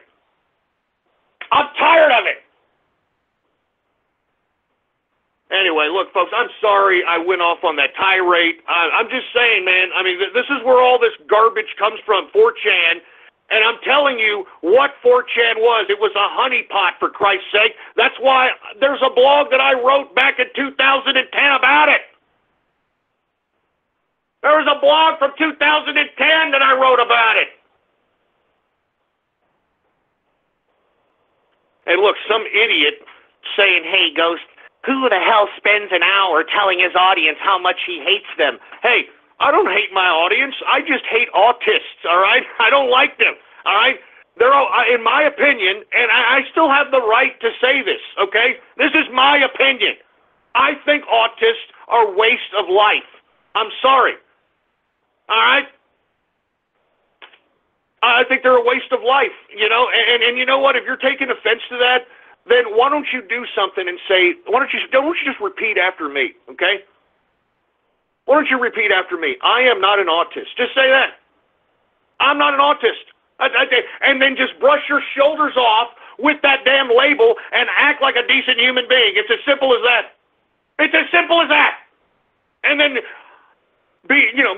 people making fun of autists and being called an autist, it won't hurt you anymore.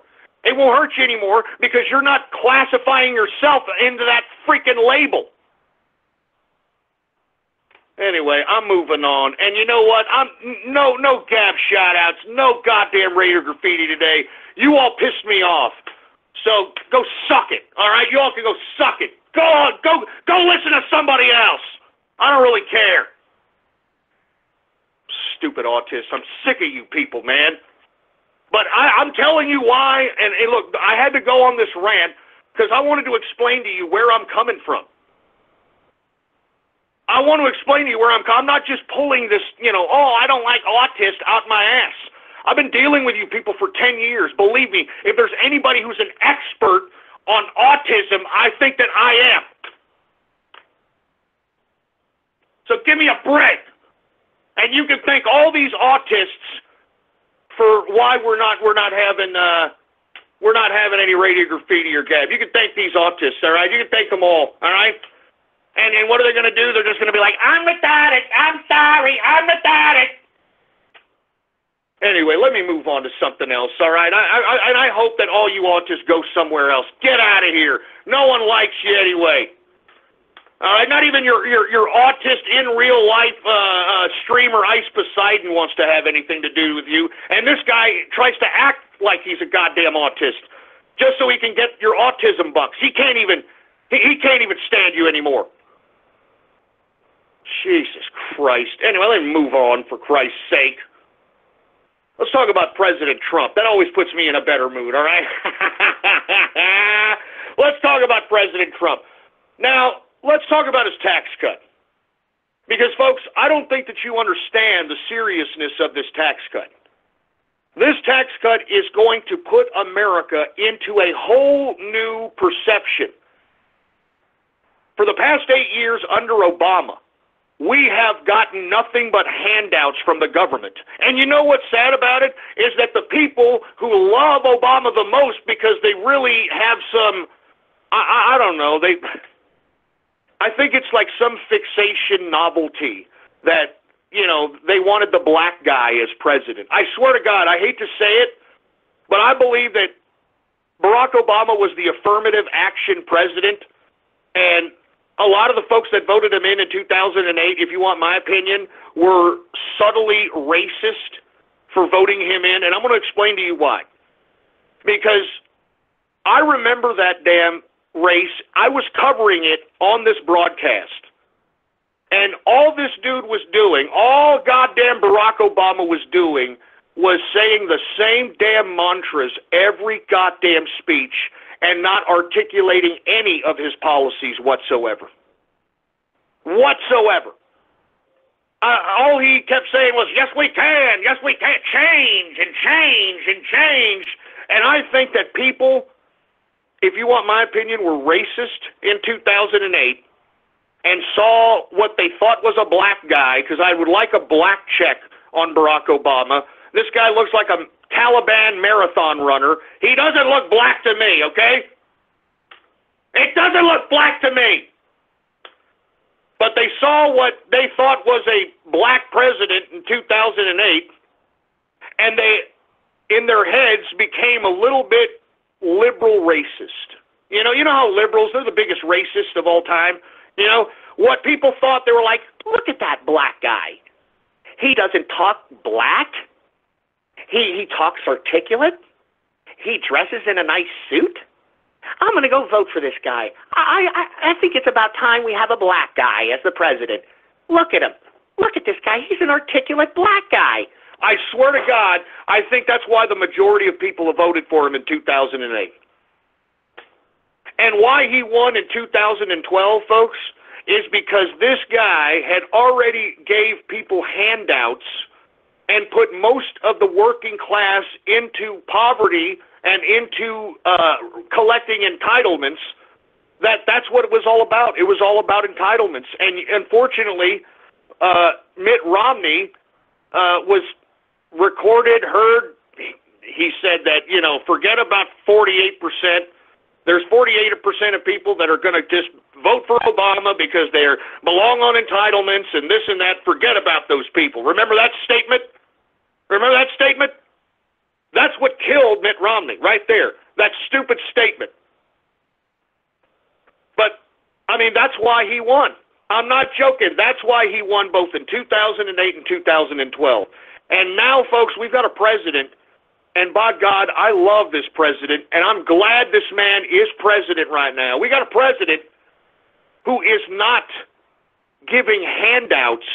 He's making opportunity. He's making opportunity.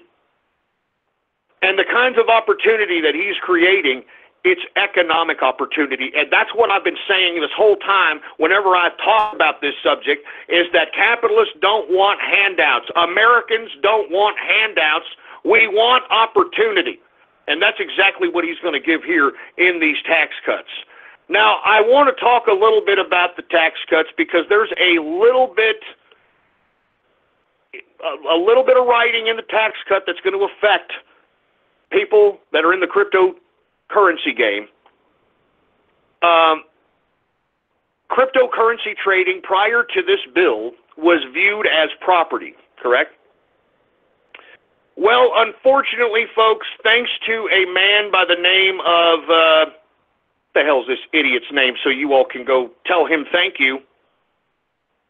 It was a Democrat who slipped in this particular bill, slipped in this little piece of passage in this bill that'll now define cryptocurrencies as a capital gain. That's right, folks. We will no longer have, after 2018, the cryptocurrency is property loophole in which most cryptocurrency traders and most cryptocurrency owners have taken advantage of since 2014, I believe, is when they defined cryptocurrency in the actual tax laws. And what that means is, folks, is that now, as cryptocurrency traders, you're going to have to get a little bit more creative in figuring out how you're going to trade your cryptocurrency. Because under the current capital gains tax, under your personal name, if you're doing this under your personal name, is 37%. And this is after 2018, folks. Now, if you want to thank the guy who actually produced and introduced the resolution into the tax code to now tax cryptocurrency as capital gains, you can thank a man by the name of Representative Jared Polis. That's Jared Polis, Polis. He is a Democrat out of Colorado. This is the scumbag that introduced this into the goddamn bill. Now, what I'm advising folks to do, in my personal opinion, and this is my opinion, I'm not a tax expert, I'm just giving people ideas, you do your own research, but I think that people need to incorporate themselves very quickly. As a matter of fact, corporations are given big-time leeway under the current bill that has been signed by the president this morning. Okay? Now, with that being said, you should incorporate yourself, whether it's an LLC or a C Corp, and claim your cryptocurrency in 2018 as an asset of your corporation. Because, folks, if you take a look at the tax code, and if you put your cryptocurrency as actual product or valued assets under a corporation, it's not necessarily a capital gain at that point. It is now a asset of the company. So if you were to liquidate it or pay taxes on that, you would pay 21% on the cryptocurrency profits that you have.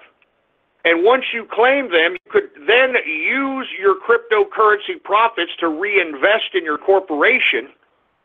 And when you have your cryptocurrency profits reinvested in your corporation, you now can deduct one time 100% of investment in capital goods, thanks to the tax cut that Donald Trump has put into play here.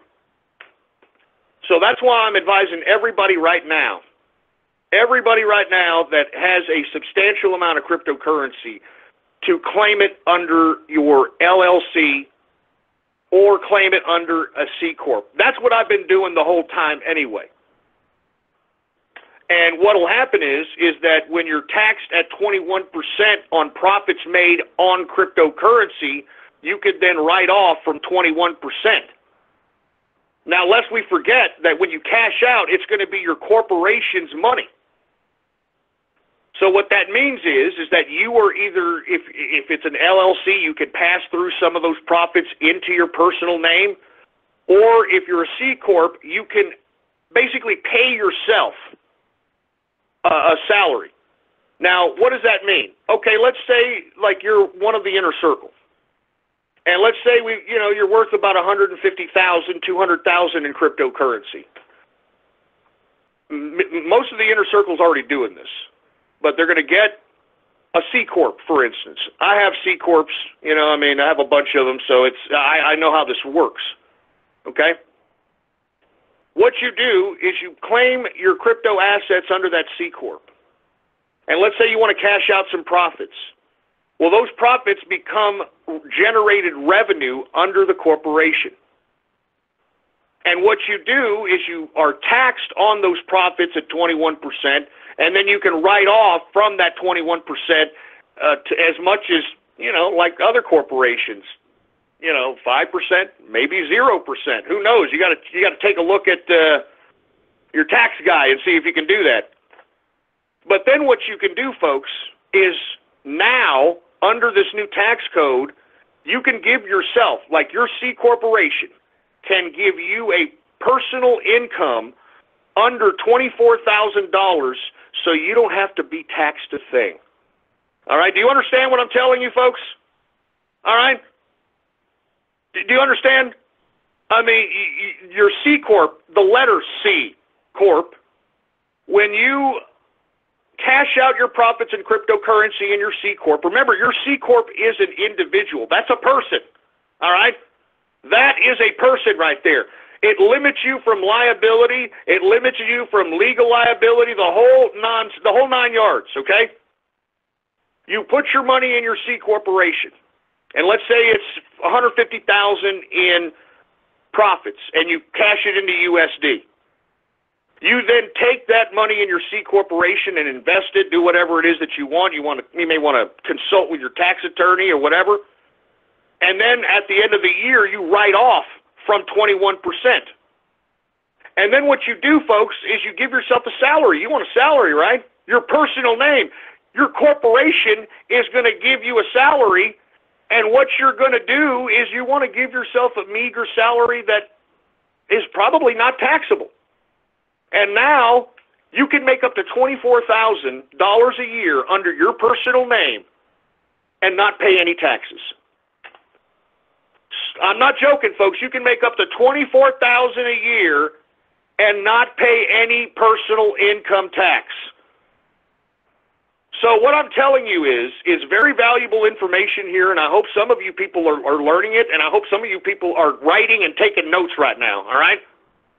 I hope that you all are taking notes, because instead of cashing out in your personal name and having to put all that money as a capital gain in your personal name, because that's what it'll be classified as, because it's your personal name.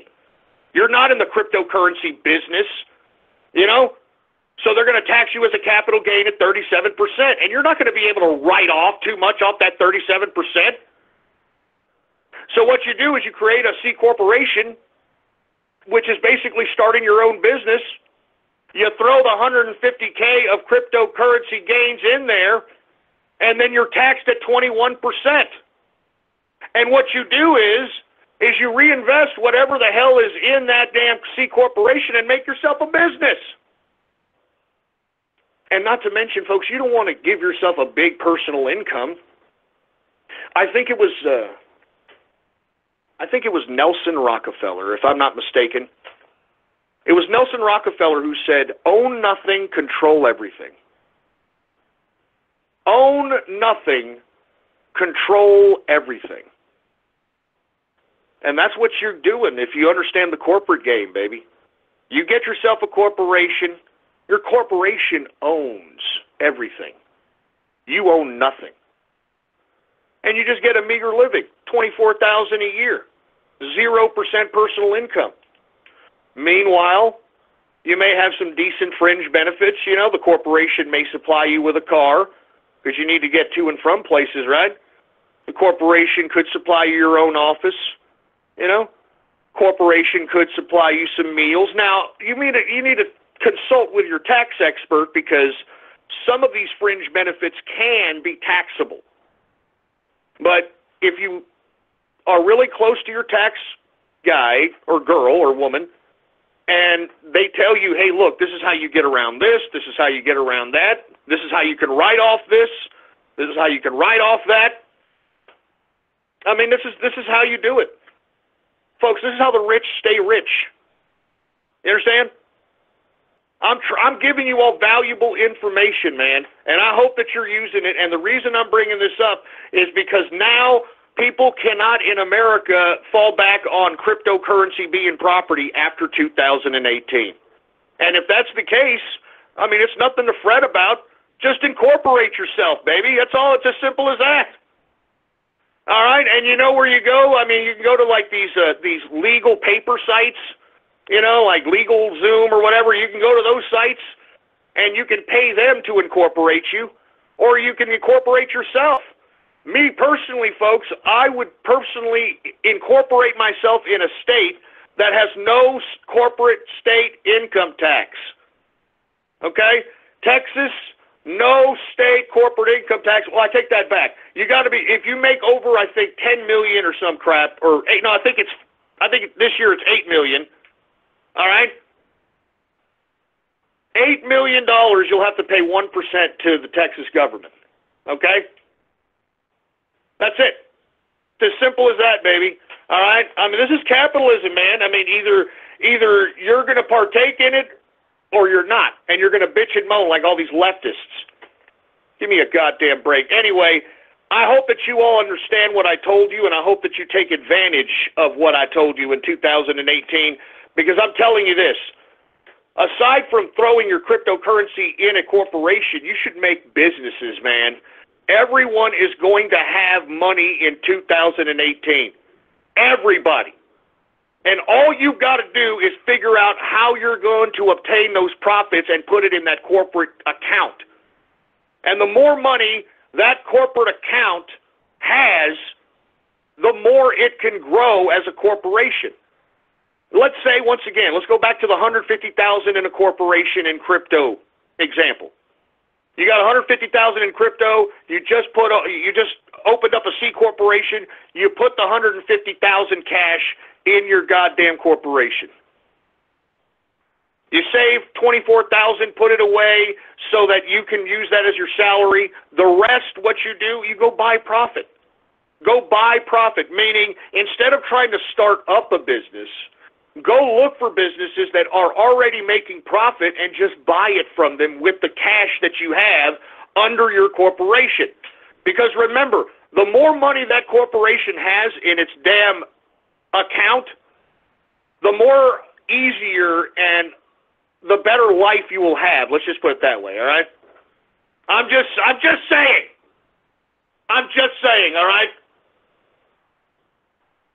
Anyway, let's continue going. I'm just trying to help you guys, man. I mean, if y'all want to be idiots, then be idiots. That's fine.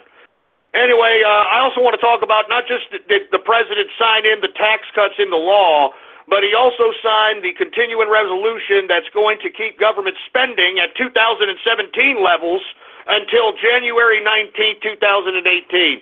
And the reason is, folks, is because tomorrow, if we didn't have this continuing resolution, tomorrow the government would have shut down, and that would have been pretty harsh, given the fact that we're so close to Christmas. So once again, the Republicans were able to pass this continuing resolution, and they're going to debate the budget when they get back to Washington after the new year. And January 19th is now the next date to be watching on your calendars, because we need a damn budget by that. Now, if you want my opinion, because the Democrats are such a bunch of obstinate pieces of goddamn garbage and just are trying to do anything they can to demoralize and degrade the president, they're not going to do anything in favor of the president whatsoever. They're anti-Trump. They're pieces of crap. So we need to make sure that everyone is on board as it pertains to these Republicans for the debate for the new 2018 budget. But thank God tomorrow we're not going to have a damn government shutdown. Now, beyond that, the president signed both of those things into law, and he's spending his Christmas in Mar-a-Lago, Florida. What's next on the agenda for 2018 for POTUS, huh? I'll tell you right now. And mark my words, didn't I tell you this? That welfare reform was next on the agenda. Didn't I say that?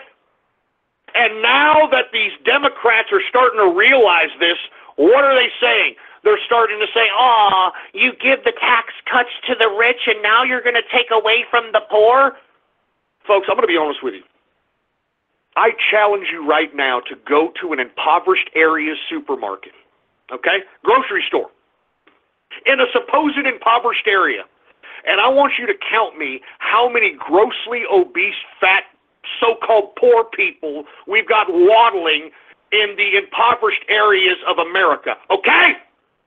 I want you to do that for me, okay? Folks, I've talked about this throughout Barack Obama's tenure. Only in America do we have fat, poor people. And let me tell you, I can understand why people, I mean, you saw that chap out of Brazil that gabbed at me and said, hey, Ghost, thank you for the crypto markets, man. A whole year living with my parents in the slums of Brazil. A whole year I've saved 80% of my paycheck. Is nothing compared to 1 month of crypto listening to the True Capitalist radio show. I mean, I bet you that poor guy in Brazil, this poor chap, I bet you this guy looks at the poor in America and wants to puke. He wants to punch the poor people in America. Only in America do poor people get fat, folks. I can't take this anymore, all right? I mean, lest we forget that. When we start talking about welfare reform and you see Democrats and hear Democrats talking about, oh, you're going after the poor? Oh, my God. Lest we forget that we've got a massive population of poor people that are grossly obese. Grossly obese. I'm telling you, man. And you can't allow these Democrats to try to ride this issue as if the poor people in America are going to be screwed if we have welfare reform. I'm telling you what's going to happen. What's going to happen is Donald Trump is going to reintroduce workfare, which was the bill that was signed by Bill Clinton.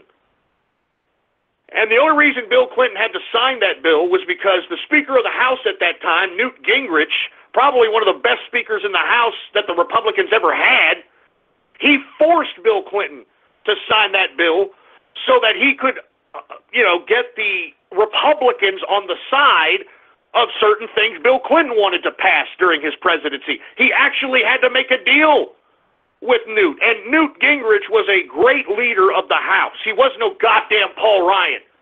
I mean, this guy, if he said, hey, look, you're voting for this, right? You're voting for, literally, he was a leader. He made sure that the Republicans stood by their word. And that's why I'm saying, we're going to go back to that. Workfare means that you ain't getting no goddamn food stamps unless you show that you're trying to get a job and then finally get one. You are not unlimited with your goddamn food card. You're not going to have a food card for 8 years like it was with Obama. You're either going to go find a job or we're going to cut your goddamn food stamps. Do you understand me? This is welfare reform. And I'm telling you, you welfare cheats, I told you this was going to happen. Mark my word that we're going to go line by line and audit all the welfare system, and we're going to go after every welfare cheat that cheated the United States taxpayer, and we're going to take that money out of your ass. We're going to take that money out of your ass. And all you idiots that thought that it was a gravy train till the end during Obama, you got another thing coming, all right? Welfare reform is definitely on the agenda. Of course, another thing, folks, the infrastructure bill. For you folks that are unaware, Trump may actually get many of the Democrats signing because it's about spending government money. And, of course, you're going to have fiscal conservatives talking garbage about, how are we going to pay for that? And we got to be fiscal conservative and fiscal conservative. Where were these fiscal conservatives when Barack Obama spent $10 trillion, over $10 trillion during his 8 goddamn years as president? Where the hell were these fiscal conservatives then? Where the hell were they? Barack Obama, he spent more money than all previous presidents before Obama combined, you morons. Where were you goddamn fiscal conservatives back then? I mean, we spent $7 trillion in the Middle East, and take a look at it. Where did all that money go? $7 trillion in the Middle East. And where did it all go? Here we have a $1 trillion infrastructure bill that's going to be initiated by the president, and of course you got not only Republican fiscal conservatives, you've got idiots on the left now all of a sudden just pulling out fiscal conservatism out of their derrieres. It's stupid.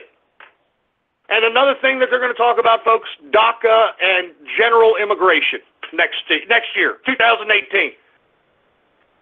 Now, I want to repeat some stats that I heard off of Tucker Carlson's show on Fox. And as a matter of fact, there's a brilliant show. If you're not watching Tucker Carlson, I don't know what the hell you're doing. This man, true, brilliant journalist, political commentary. I love Tucker Carlson. Props to Tucker. Anyway, I want to talk about some of these statistics that he brought up on his show last night.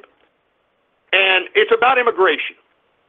And a point that he brought up, which I found very, very interesting, is that how come we don't know the stats of non-citizen violent crimes? How come there's no stats for criminal activity for non-citizens? And Tucker went on to say that, we're a nation of bureaucrats. We have stats for everything. We have stats on how much bananas you should be eating a day. I mean, we have stats for everything. We don't have stats for this? Why? Well, finally, some stats were produced. According to Tucker Carlson, these were produced by the census, okay? By the census. I want you to hear non-citizen federal crime that has been prosecuted in this country.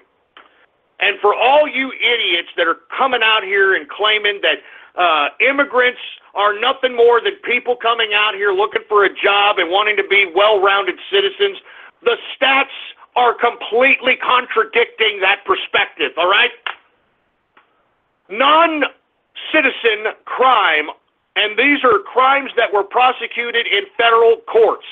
These are real stats. Let me read them to you, okay?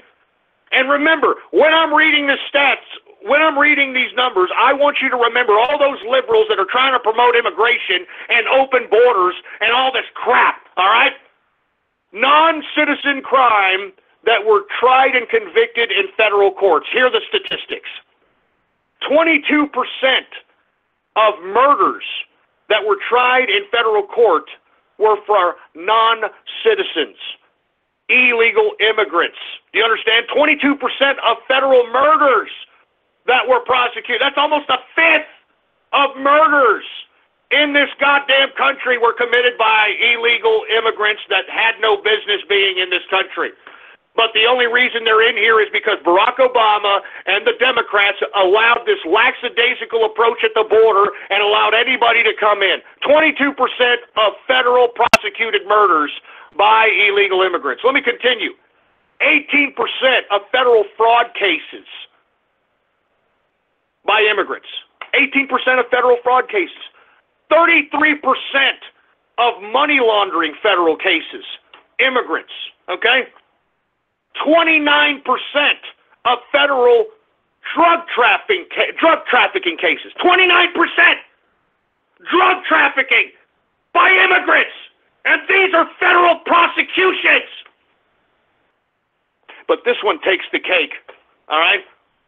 This one takes the cake. 72% of federal drug possession convictions are from non-citizens, illegal immigrants. Let me repeat that one more again. 72% of federal prosecutions of drug possessions were made by illegal immigrants.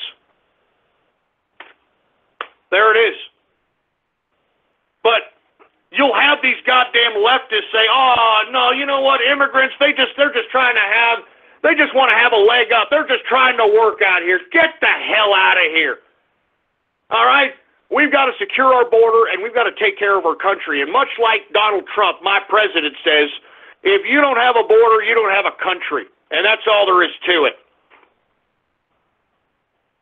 Anyway, I'm going to continue going, folks. All right, I want to talk a little bit about Obama. We talked about this last time.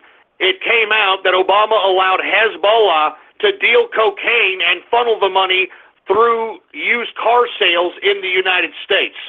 And the reason we know this, folks, is because there was a federal task force formed in 2008 that was tracking and mapping the organized crime syndicate that comprised of Hezbollah in America. And whenever this task force, which was dubbed Operation Cassandra, whenever this task force attempted to want to facilitate arrests on this Hezbollah network, they were told not to do so by this administration. And this was a story out of Politico that is really catching heat now. The mainstream media is talking about it, and not to mention, folks, it just came out that Department of Justice Attorney General Jeff Sessions is going to review this allegation, which means he's going to overlook and see if Obama allowed Hezbollah to deal cocaine in the United States and funnel the money through used car sales. That's right, Attorney General Jeff Sessions is going to review this. Not to mention, I don't know if you heard, that Jeff Sessions is also going to open a review for the Uranium One deal. So now Jeff Sessions is opening up the Department of Justice's resources into looking at these disgusting criminals that we once had in the United States government. And I want to go a little further. I want to be completely honest with you, folks. You have to know at this point that Barack Obama and his administration were the people who funded and created ISIS. Now, let's take a step back for a second, okay? Now, how in the hell did they do this? How the hell did they create ISIS? Do y'all remember a guy by the name of Anwar al-Awlaki? Do y'all remember that guy? He was the American Islamic terrorist. Do y'all remember al-Awlaki? Anwar al-Awlaki, he was the American that was supposedly assassinated by a drone in Yemen by Obama. It was a very controversial situation because it questioned whether or not the president had the authority to kill American people through his own unified executive action. Now, let me explain who Anwar al-Awlaki was. First of all, he was born here in America. He was educated here in America. He went to college in Colorado. Pure American.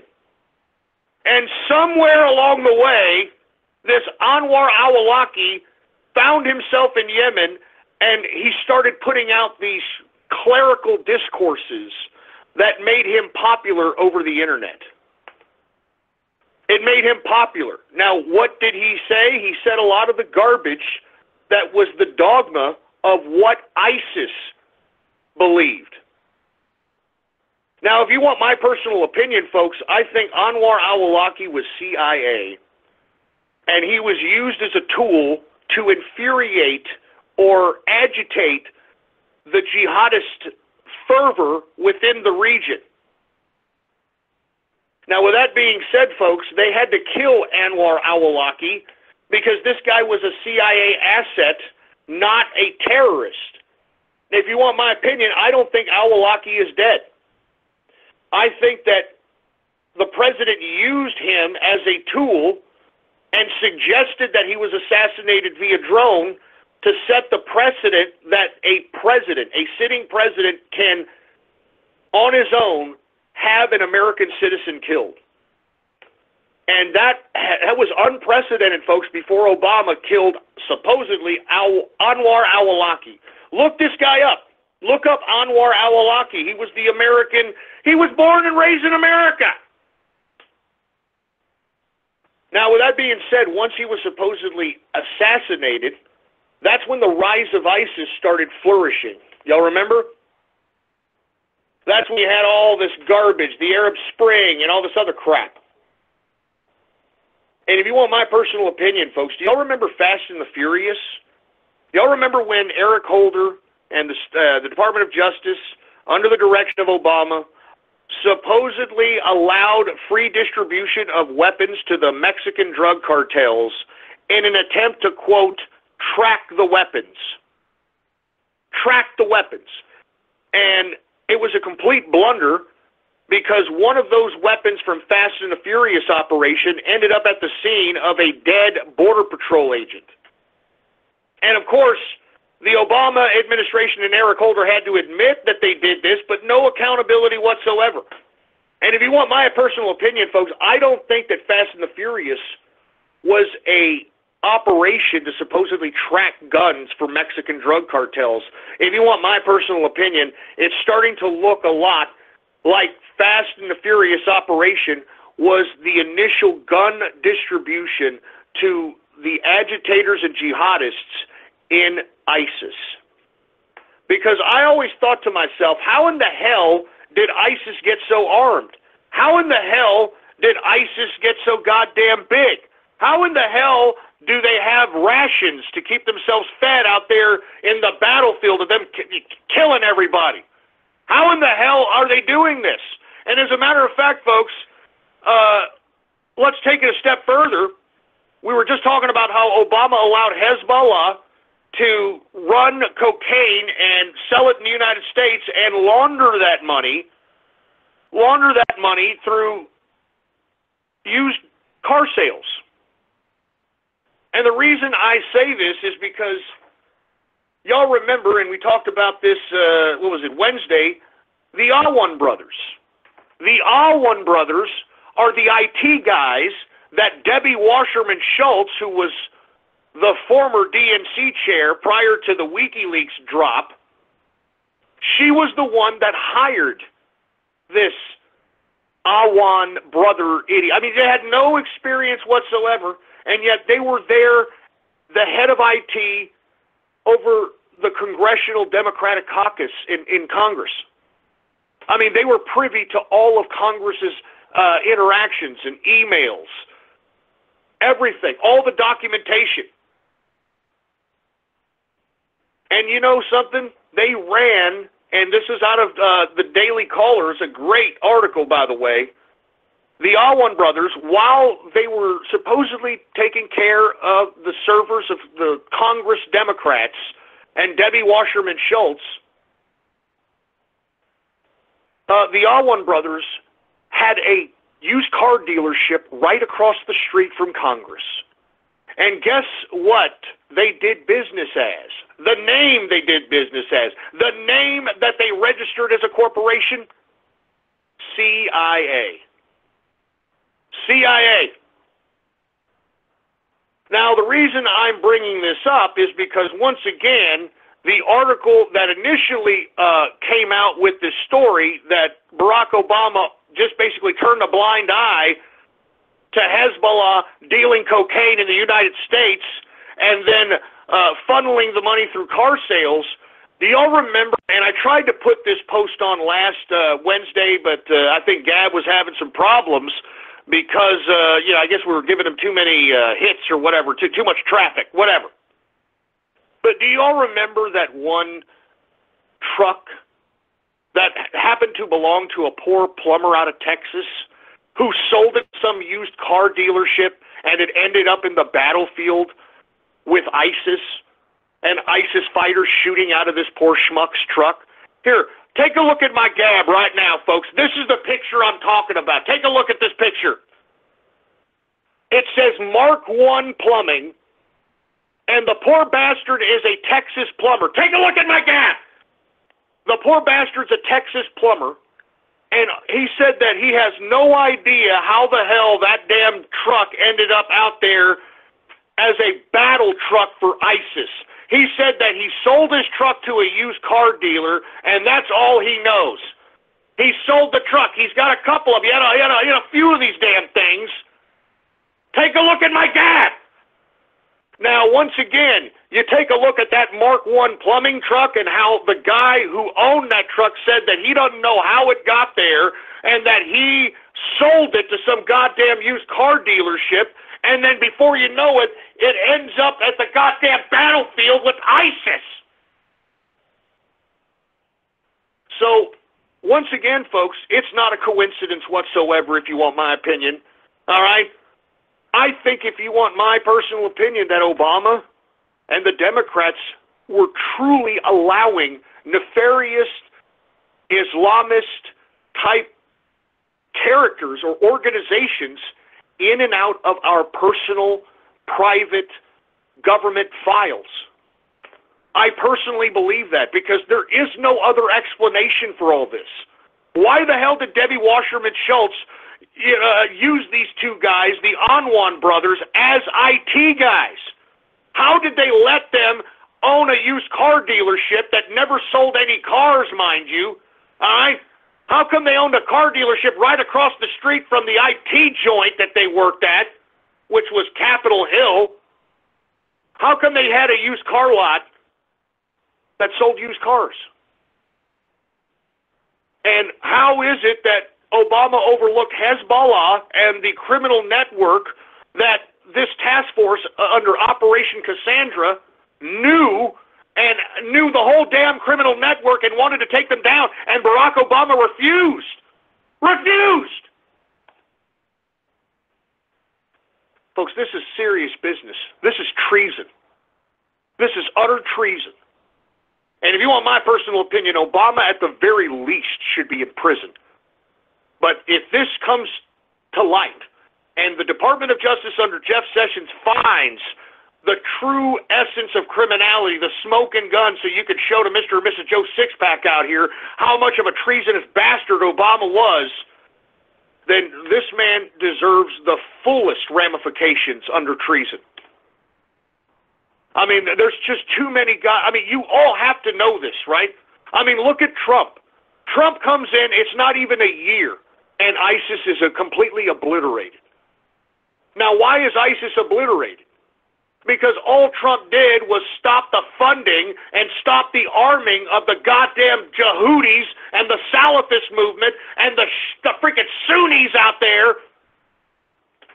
And not to mention, folks, when he personally went to Saudi Arabia and dealt with King Salman and his son, King Salman and his son basically eliminated the faction within their royal family that helped fund a lot of this terrorist garbage. And if you want my opinion, I think a lot of information is coming from the purge that's happening in Saudi Arabia.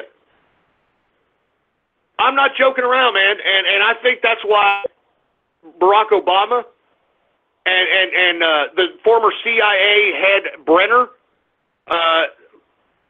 Eric Holder, all these people are scared. Susan Rice, did you hear her talking garbage? They're all scared because they know they're all criminals, man. They know they're all criminals. So anyway, folks, keep that in mind, okay? Barack Obama, it's already come out that he allowed Hezbollah, which is a militia backed up by Iran, allowed them to deal cocaine in the United States and funnel the money through used car sales. I just posted a truck that was in the battlefield with ISIS on my Gab right here, okay, in which this poor plumber, some independent chap out of freaking Dallas, I think, saw his truck in the battlefield with ISIS with his name on it, and he says he has no idea how it got there. He just sold it to some used car place. And then you find that Hezbollah laundered the drug money through used car sales. And for you folks that don't understand money laundering, when you obtain illegal funds in mass, you have to funnel it through something to make it look legitimate so that you don't catch any heat from any federal authorities, IRS, state tax people, nothing. And that's what money laundering is. Okay? That's what money laundering is. And you think it's a coincidence that the Awan brothers, the former IT guys for the Democratic Congressional Congress, who was hired by Debbie Wasserman Schultz, you don't think it's a coincidence that they had a goddamn car dealership across the street called CIA? CIA? Give me a break. Give me a break. And I hope Jeff Sessions goes right after these scumbags. I hope. Anyway, we're running out of time, folks. Let me continue. I want to talk a little bit about the UN vote. Did you hear these scumbags out here in the UN actually vote in an attempt to force our president to rescind his recognition of Jerusalem as Israel's capital? I mean, give me a break, man. I mean, I'm glad that Trump did this, and I'm glad that he did this because now you know what kind of scumbags that we truly have in the international community. You know? I mean, straight up. I mean, these people are more, I mean, they want to back up Islamic terrorists. I mean, look at the rest of the world. Did you see that vote? I mean, it was like 128 to whatever. I mean, the UN actually voted in an attempt to try to tell the United States president to rescind his recognition of Jerusalem as Israel's capital. And did you hear what Nikki Haley said? She said to the UN, look, this vote isn't going to change anything. And as a matter of fact, we're taking names.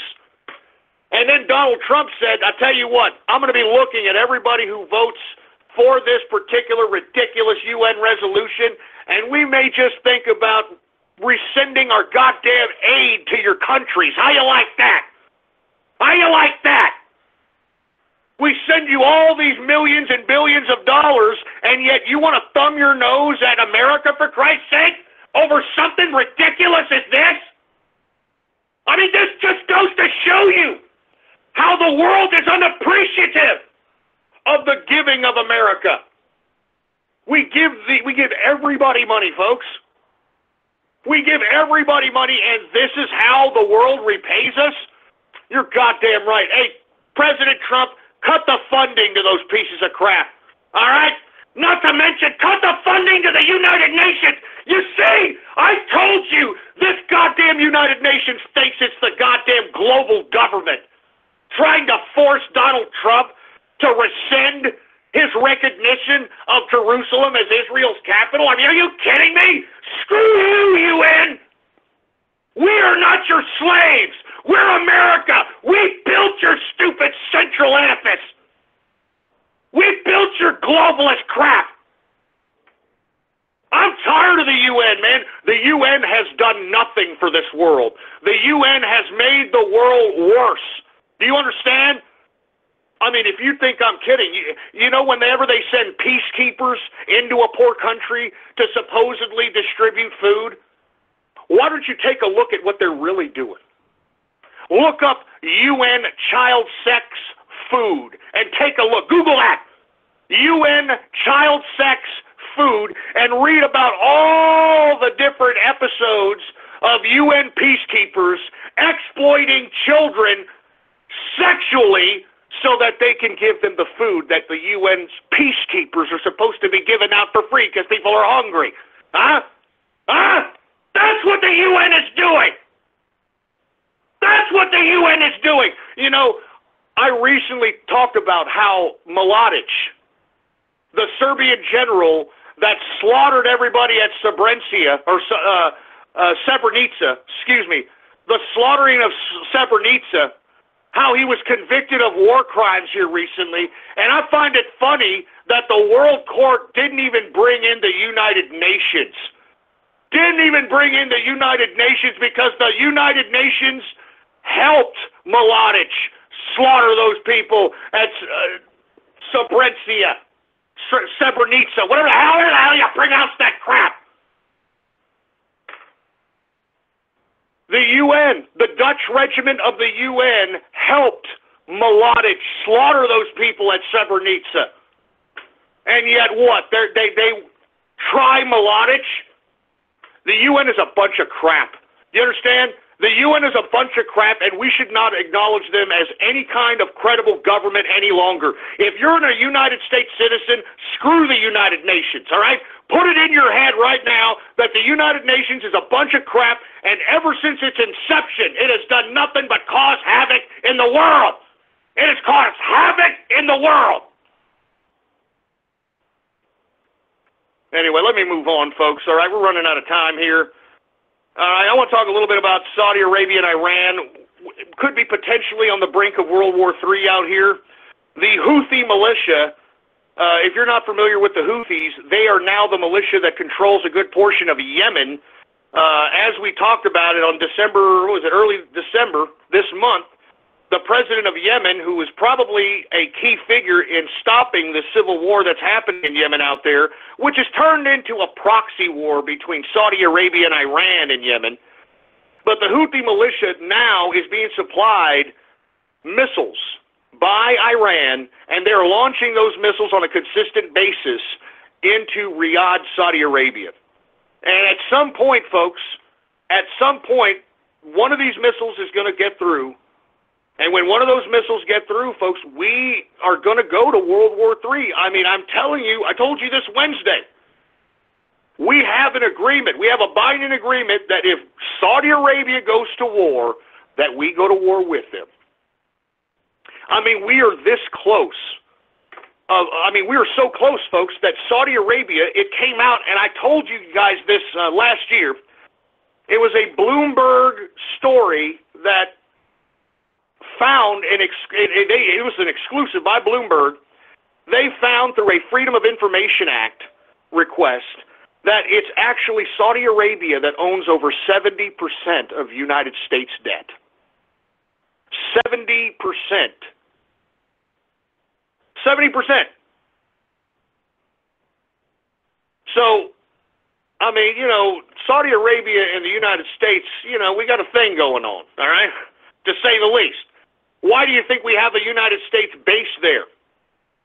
If the United States did not have a military base in Saudi Arabia, man, all of the Arab world would invade Saudi Arabia because that's the Arab Holy Land. That's where Mecca is, and Medina. Remember, that's where Muhammad fought, over Medina. Anyway, I'm just saying, folks, we need to be very observant about what's happening in Yemen, because if these missiles get through and hit the palace, we're going to have to go to war, and it's not going to be pretty, all right? And to be completely honest with you, I think that this is the best. I mean, I'm not trying to be a war hawk here, all right? But I think that we need this war because, first and foremost, we have way too many Yehudis in the world that actually believe in, like, Sharia law. They actually believe that, you should cut women's clitorises off when they're born. They actually believe that, you should be able to marry a 9-year-old. I mean, you understand? I mean, there's no getting beyond that outside war. Outside, with all due respect, a foreign policy in which these people kill each other to the point in which they're like, hey, wait a minute, why are we fighting? I don't understand. Why are we fighting? We don't need to fight anymore. We kill too many people. I'm serious. That's the only way that the Arab world is going to learn. I'm not kidding. It's sad. It's sad to say, but, it's the only way they're going to learn, and I think that we're getting closer and closer to that World War III, if you want my opinion. And to be frank, I think that we need to clean house in the Middle East. And I like where Mohammed bin Salman, the crown prince, who I would personally like to meet. If anybody knows Mohammed bin Salman, tell him to holler at me. But Mohammed bin Salman, he's taking this anti-Islamic terrorism, he's taking it to heart. And I believe him when he states that he doesn't want the Saudi royal family to be affiliated with the Salafist, jihadist crap any longer. That's why he rounded up all of his family who actually funded this stuff. I mean, if you take a look at who was rounded up, and we've talked about it, it was the Bin Ladens, it was all these rich guys who were funding the Taliban, who were funding Islamic terrorism all over the world, who were funding the madrasas. I'm just saying, man. I'm just saying, watch the Yemen situation because Iran is supplying the Houthi militia with missiles, and they're launching it from Yemen into Riyadh, Saudi Arabia, and one of these missiles are going to get through, folks. And then we're in some serious Middle Eastern conflict. And if you want my opinion, take a look at those oil prices if it does, all right? Because oil will go up. I don't think it will spike that high because consider this. Now that the tax cut was signed into law by Donald Trump, we're going to drill in the wildlife refuge in Alaska. So we're going to be producing our own oil. We're going to be a part of the oil market. We are going to be energy independent. Anyway, let me continue going. North Korea. Now, the reason I'm going to talk about North Korea is because the possibility of a United States strike is getting very, very high. And the reason I'm saying this is because, first and foremost, I think that President Trump probably has to do this so he can solidify those who are close to him and single out the enemies who are doing nothing but trying to take him down in this country. Because if you want my opinion, I think North Korea is about ready to fall. I mean, look at all these defections. I mean, there's a bunch of defections coming along, man. Most defections that any Korean analyst has ever seen. You have Kim Jong-un purging everybody. He's purging his uncles. He's purging everybody, for Christ's sake. You've got people inside the border of North Korea desecrating idols of Kim Jong-un. I mean, there's a lot of things going on that prove that North Korea is destabilized. And all it needs is a couple of airstrikes and make sure to target Kim Jong-un, and I think that's pretty much it. I don't think North Korea is going to fight for this guy. I don't think so. I mean, look at all the defections that are happening. These people are in the military that are defecting. And if they're defecting in that capacity, then they're not going to fight for this guy. Why do you think he wants a damn ballistic missile? Why do you think he wants a nuclear weapon, for Christ's sake? Because he knows. Nobody cares. Nobody likes him. Why do you think he has to purge everybody, for Christ's sake, man? He just recently purged one of his top leaders in the military. So, in my opinion, I think that it's going to behoove the president to, first of all, flex nuts and bomb the hell out of North Korea, take them out, show how easy it was to take these North Koreans out of here, and voila, the president looks hardcore. He solidifies who is actually with him in the domestic home front and basically figures out who the hell is against him, etc. I think that the probability of an airstrike or some kind of strike on North Korea is very high, man. And I think it's because Trump smells blood. He knows that the place is destabilized. And not to mention, it'll make him look fairly decent as well. And we need to take out North Korea because we've been kicking the can down the road with this idiot ever since 1994, all right? When Bill Clinton unilaterally dealt with Kim Jong-un's grandfather, Kim Il-sung. And believe it or not, Bill Clinton, under that agreement, gave him the nuclear reactors for them to enrich uranium to begin with, for Christ's sake, man. Just look up the Joint Framework Agreement of 1994 and understand what I'm talking about. Anyway, I'm going to move on. Spain is going to have a $2.7 billion Christmas lottery. I mean, look, do I need to say any more? I mean, can you get any more Euro cuck than that? Any more socialist Euro cuck than that? And you know this $2.7 billion Christmas lottery, who all these Spaniards play, for Christ's sake, it's $200 a ticket. $200 a ticket. I mean, is that how you get rich in Europe now? A freaking lottery? Folks, remember, the lottery is a government racket. All right? It's a government racket. Remember, the mob used to play the lottery. They used to call it the numbers. Hey, you want running the numbers? You want to buy some numbers? You know what I'm saying? This is a government racket just to produce more revenue for the government to create more bureaucracy. And not to mention, let me explain to you how this $2.7 billion is accumulated anyway.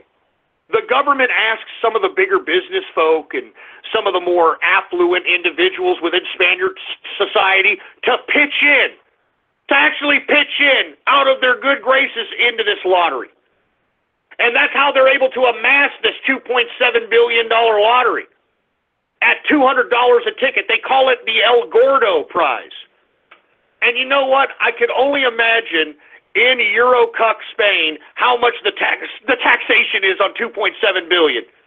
I mean, could you imagine? It's probably like 80%. You know? It's probably like 80%. It's a racket. It's a government racket, man. That's why everyone should hate socialism. When you have to glue your eyes to a freaking lottery on Christmas in hopes of you becoming rich, that's pathetic. That is utterly pathetic. That is utterly pathetic, man. $2.7 billion Spaniard Christmas lottery. Oh, my God. Anyway, last but not least, folks, and then we'll get to some freaking shout-outs and Radiol Graffiti, all right? All right, you stupid outfit, you happy now, huh? You happy? Huh? I want to talk about Canadian, this asshole from Canada, all right, this Justin Trudeau. Did you see him when he had a press conference in trying to, I don't know, fend off this ethics violation that has been found against him here? This ethics violation? I mean, hey, engineer, can you put up Justin Trudeau stumbling, mumbling like an impotent jerk when answering it? Can you get that? I'm not even kidding, man. Listen to this guy stumble and mumble like an impotent jerk when attempting to answer his ethics violation by going to Aga Khan's private island, all right? And by the way, I did not know this, but did you know that Aga Khan is the honorary title of the Imam of Shia Imami Ismaili Muslims? Huh? And this is where this guy is going and vacationing, for Christ's sake. Can you believe that? I mean, can you believe this crap? I mean, give me a break.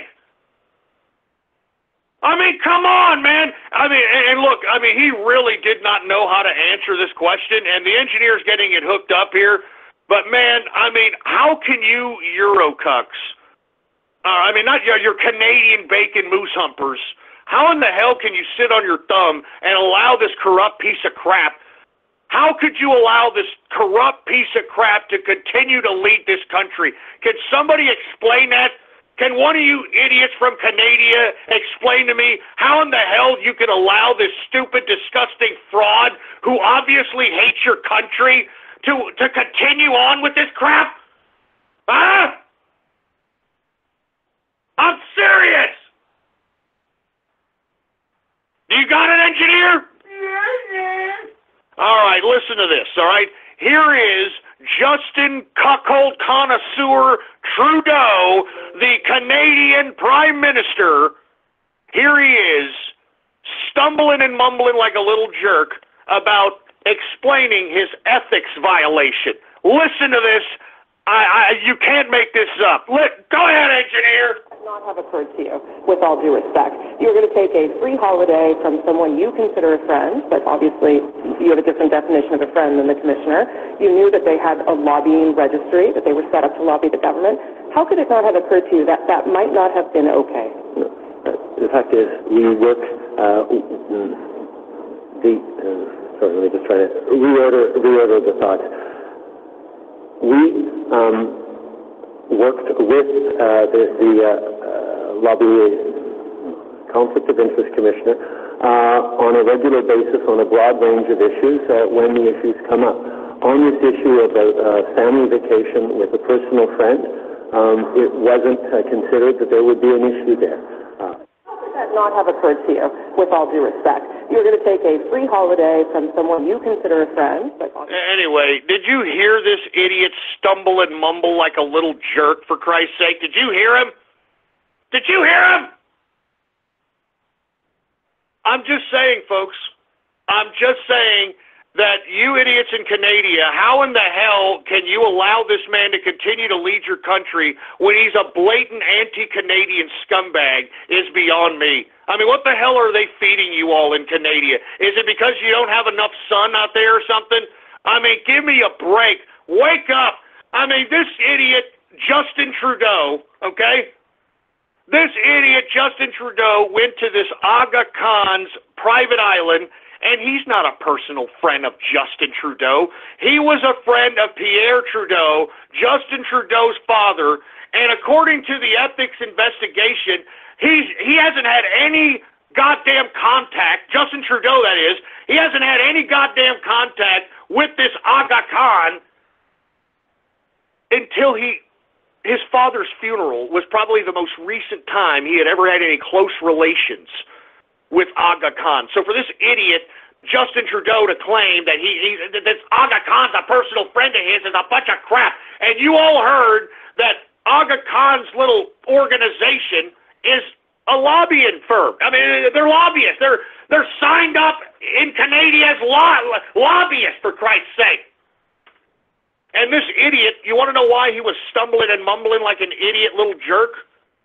Because much like Obama, he has to pre-read. He has to pre-know what the hell he's going to say. I mean, all you got to do is take a look at him whenever he's questioned in Parliament, to take a look at how disingenuous and how pre-written this stupid idiot Trudeau is. What a piece of work, all right? I can't believe this crap. You people from Canada are pathetic, all right? Let's take a look. How many times did he go and take a trip to Aga Khan? Aga Khan's private island.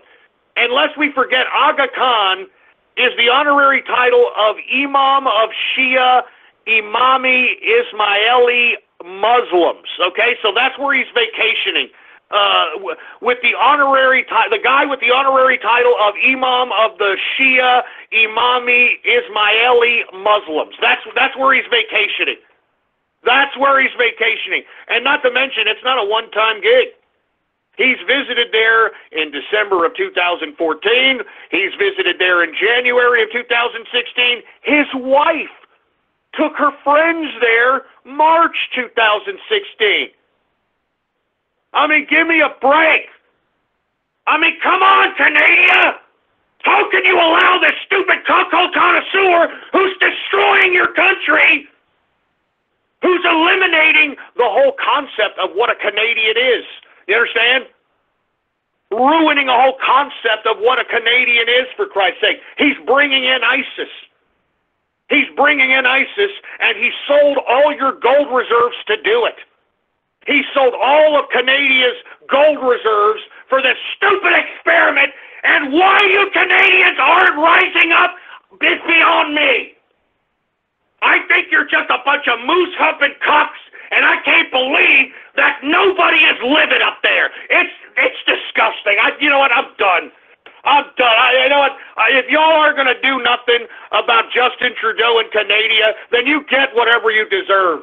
I mean, at least here in America, we finally elected a president that's going to make America great again and is not going to allow us to be sold out by pro-globalist communists like Obama, like Justin Trudeau. We got a president that's a true American hero. And why you goddamn Canadians aren't saying anything about it, I have no idea. Anyway, look, let's take some quick Gab shout-outs, and then we'll take a couple of Radiol Graffiti callers, all right? And if you want a Gab shout-out, all you got to do is like the post on my Gab account that states, "It's Baller Friday Christmas, True Capitalist Radio now live." All right? If you like that post, I will give you a Gab shout-out live right here on the broadcast, right here and now. Do we got any shout-outs, engineer? All right, well, let's go ahead and get some Gab shout-outs right now. All right, who we got here? We got Russell Egan. We got the Snake guy. Is that the Snake nerd, for Christ's sake? Just shut up. We got Trans Corn. Did you put a pair of balls on an ear of corn, you idiot? Good God. Merry Christmas, Ghost. Yeah, I know. Merry Christmas to everybody, baby. All right? How wonderful is that to say now that Obama and all the godless atheists of the Democrats are no longer in power, for Christ's sake? It's great. It's great. Anyway, who else do we got here? We got Ghost is Mr. Clean. Yeah, shut up. All right? Shut up! I'm not bald, asshole! Anyway, we got Supa in the house. What's going on? We got Tyron. We got the Transistor. Whatever the hell that means. We got Tickle My Christmas Tree. Shut up! We got Centerlink Capitalist. Steven Universe. Shut up. fly-on-the-wall trading, ghost denture adventure. Look, I got all my teeth, asshole. I don't know what the hell you're talking about. We got King Fish Sticks in the house. We got Hetman in the house. We got Hans Gubensmitz. We got, what's going on to Spark Synapse. Steam Awards first, Ghosties next. What the hell does that mean? What the hell does that mean? I'd fork a drink with ghosts. What the hell does that mean? I'd fork a drink with ghosts. What the hell does that mean? We got BN King in the house. Alabama Capitalist. Grandma Albin got ran over by a trans deer? You son of a... See, I knew this crap. I knew it! I knew it!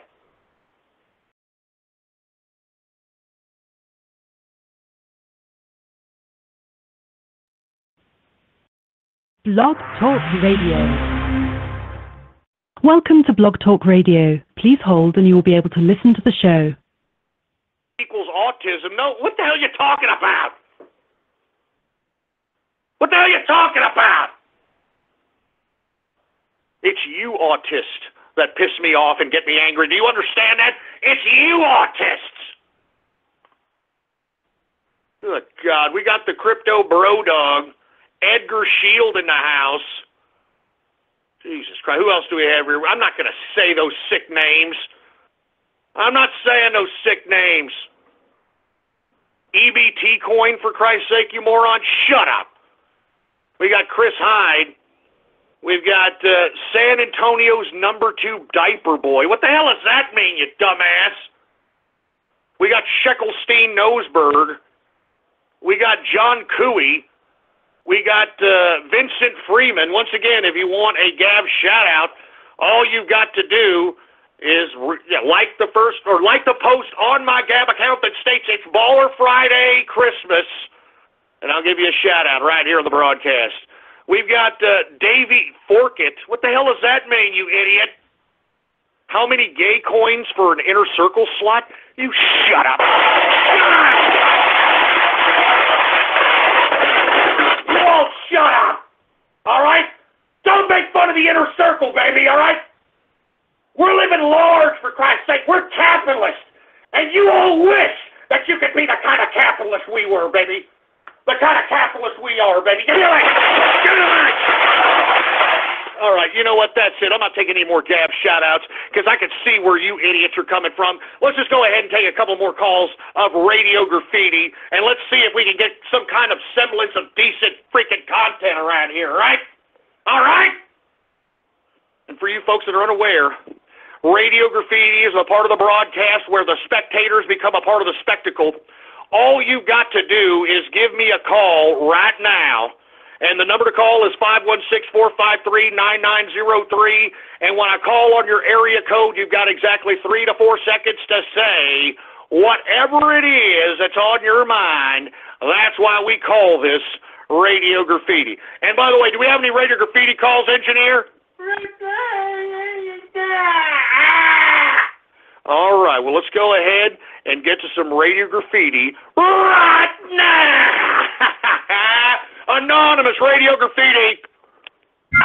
Yes, this is Dos Soros, and I want to let no ghost and the people of the inner circle that you are afraid for my master's plan. All of the idiots invested in parking to court let my puppet boast on, and now I control all of your money. And when you least expect it, I will break for my coin. And I brought the fucking Bank of England. And you wanna know why I'm doing all of this? Because... Look, shut up! I know what you're getting at! You're trying to act like George Soros and saying 42 coins a scam. Shut up your ass! Alright? Shut up your ass and shut up! Anonymous Radio Graffiti. Yeah, you're taking too long, you stupid idiot. 847 Radio Graffiti. Hey, Ghost, it's me. I got a couple questions for you one about economics. So, what's the difference between demand side and supply side? If you don't know that, you're an idiot, all right? Supply side means the people producing. Demand side is the consumers, you stupid moron. Give me a 423 Radio Graffiti. I'm going to have to do the inevitable, folks. I'm going to be honest with you, folks. I'm about to do something I do not want to do. I guess this is what everybody wants, huh? This is what you all wanted, huh? I guess this is all going to make you all happy, huh? Let me get my freaking gun. Let me get my freaking gun out here, for Christ's sake. I don't want to do this, but you people are trying to make me do it. Can't believe I'm about to do this.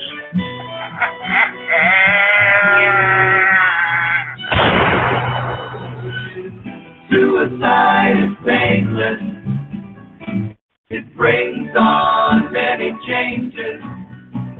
And I can take or leave it if I please. Man, shut up! Get that crap! Give me a break! What the hell? You're trying to imply that I would shoot myself for something? You sick, twisted prick! Shut up! You won't just shut up! That's horrible! That's horrible! Get in the mic! Give me a... That's horrible! Give me a break! Jesus Christ, anonymous Radio Graffiti! Twilly acted Radio Graffiti.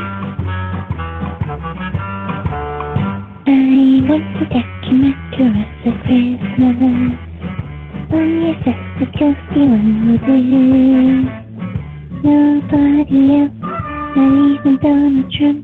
He grabs me by the pussy and hits me on the roof. I want to document your rest of Christmas. You don't think it's this ghost from my dear. From Santa Claus this year, I only want one toy.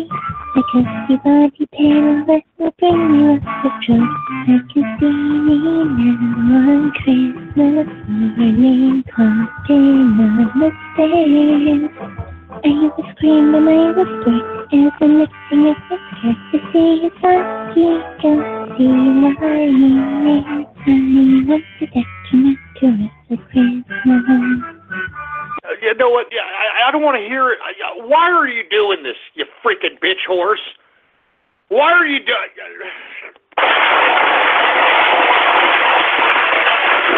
Christ, man. Hey, you know what? I want a woman check on Twilly over here, all right? I want a woman. I don't think... That's a man, baby. That's a man, baby. That ain't no goddamn bro. That's a man, baby. Give me a... Jesus Christ. You know what? I could sound finer than you there. All right, Twilly Act, you think you're a Hello? I can talk like this too, you know? I'm Twilly Atkins, and I'm just such a bitch horse. Stupid, man. Freaking stupid. Good God. Who else do we have here? 256 Radio Graffiti. Seriously, Samsung. Radio Graffiti. You're in hot water with me. Come, guys. Oh, my. Oh, my. Oh, my. You're a fruit bowl. Oh, my. Oh, yeah. I want me some of that. Now, I'm not going home until I get me a piece of that. Woo! Are you kidding me? Give me a freaking... Good God, man. Take about 10 steps away from my freaking butt crack when I talk, for Christ's sake. Good God. Good God. Give me the mic. Good goddamn God, man.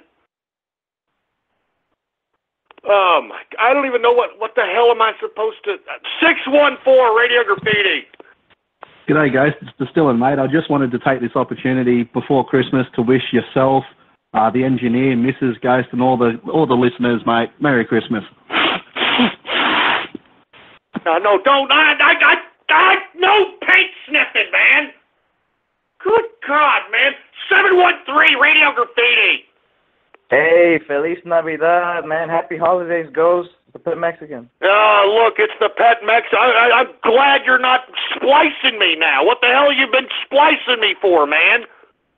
Oh, no, man, that's just a little low, man. I like to have a little fun, but, today I just wanted to, congratulate you on everything and make sure you're right. I want to wish you, a Merry Christmas. It's, people give you a hard time, but I don't want to do it today or. Well, I hope not there. Chew on a rubber tortilla and Feliz Navidad, all right?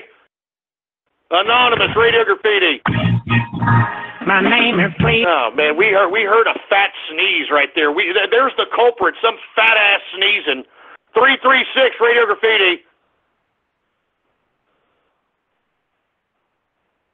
Jesus Christ, are you kidding me? What the hell else do we... I mean, are you all playing butt darts and we're now not being broadcasted? This is the 4th hour. So we're going to take a couple of these. We're just going to take a couple more of these, and that's it, all right? 618 Radio Graffiti. Hey, Ghost Fish. Want to say Happy Baller Friday, and I'm heading out to the bar. Oh, it's Fish heading out to the bar. Happy Baller Friday, man, and be safe, all right? Be safe, man, all right? And watch where you put your wang.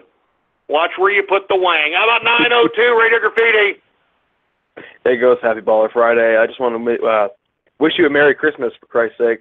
I made a lot of money in Quantum and put into Dash, and I've been hanging on this week, man. Hey, man, congrats, and that's the way you do it, man. Living lavish, and I wanted to let everybody know that Inner Circle slots will be available this Christmas Eve, and I will be doing a Christmas Eve show, folks, all right? Now, look, I know that maybe I was a little hard on you tonight, some of you autists and some of you Asperger idiots and all that, and I had to expose the whole 4chan thing, but we're going to have ourselves a nice Christmas Eve special, all right? So everybody out there who's listening, it'll be a great, great Christmas Eve show. We'll make sure to have 30 minutes of Radio Graffiti, all right? We'll make sure to have the Gab.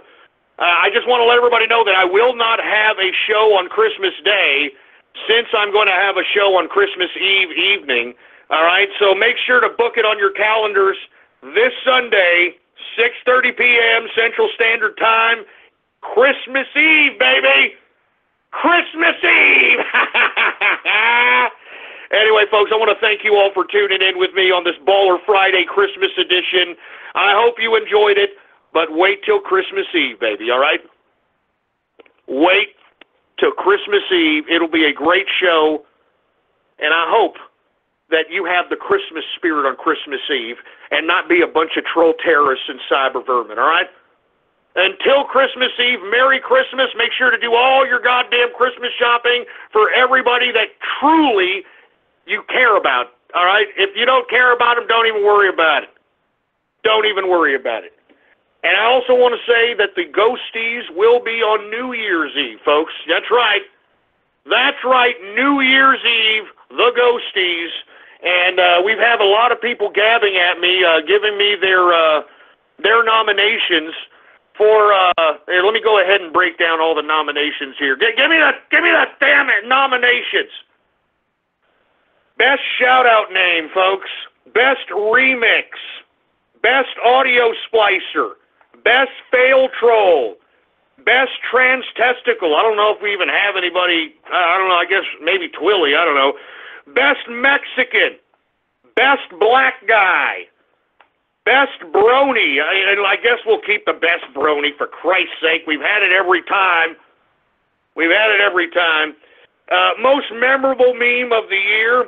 The worst TCR character of the year. TCR fan of the year. TCR chat room of the year. And TCR troll of the year.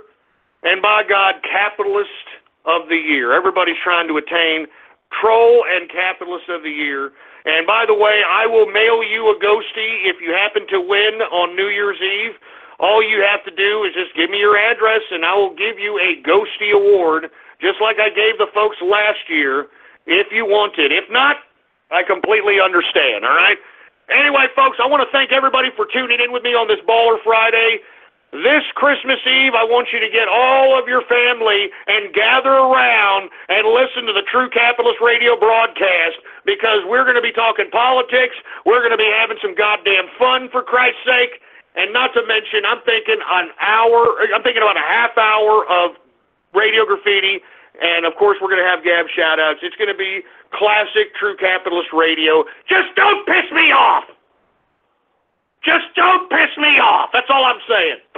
Anyway, have a Merry Christmas. I will see you all this Christmas Eve. It will be a Christmas Eve to remember.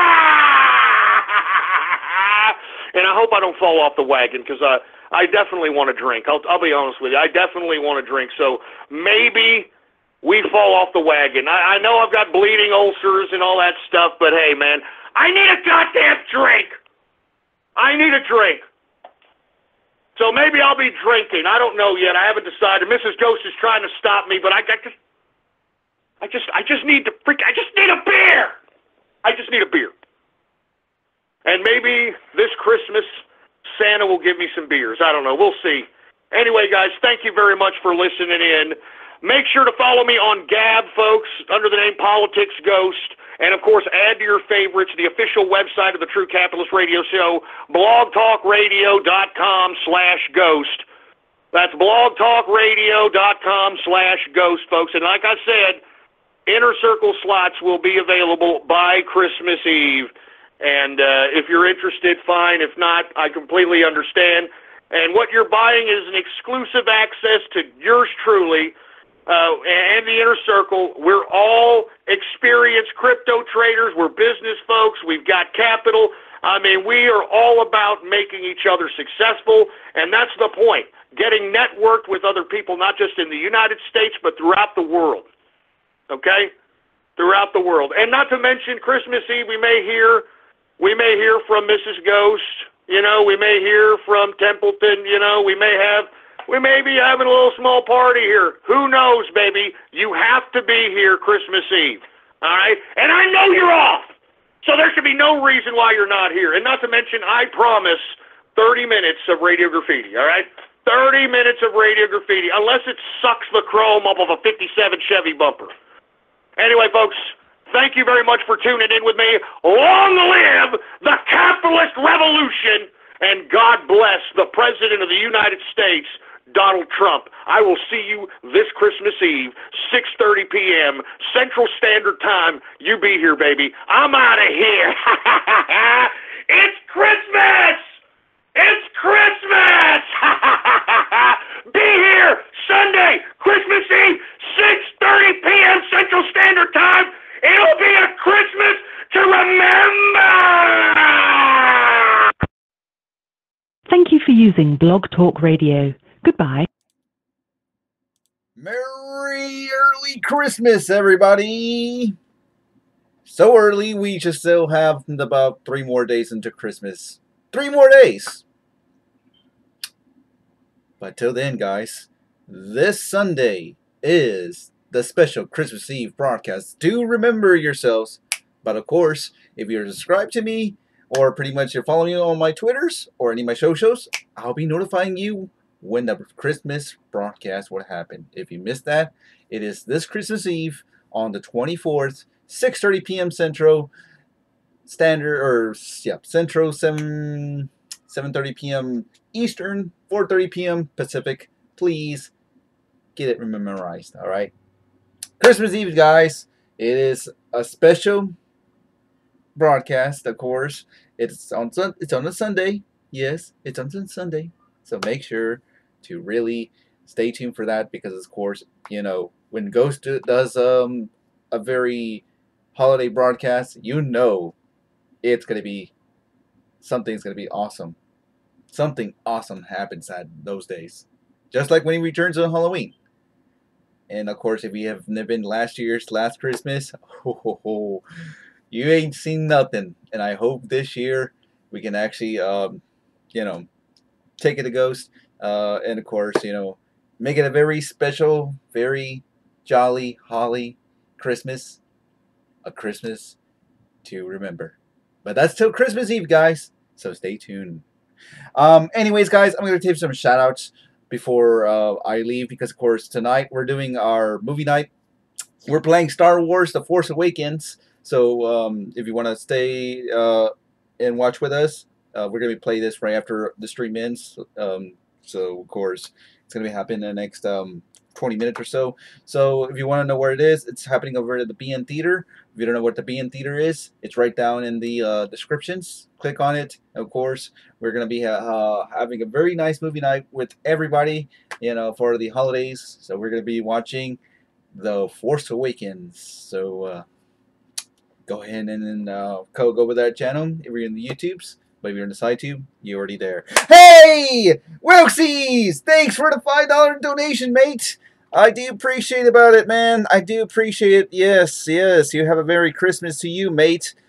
I do hope you also, and of course, Merry Christmas to everybody in the TCR community as well, as always. But thanks, Wilksies, man. Thanks for the donation, and thanks for the tip.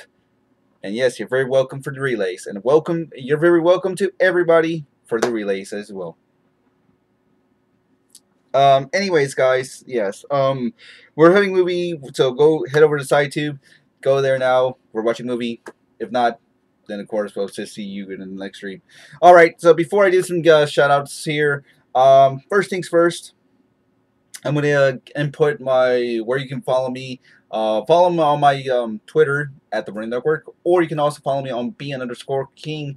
Also, make sure to follow Ghost's Gab account, Politics Ghost, because of course if you follow him on his Gab, then of course you'll be access to interesting posts that you should really read what he says. Of course, he does post some crypto and stocks, advisements, so where you go, because who doesn't want information? I do want to thank Ghost for the crypto advice he's been putting, because of course it's been helping me in my life. So of course I'm very, very thankful for that. So big thanks to Ghost and of course you should follow his advice if you haven't.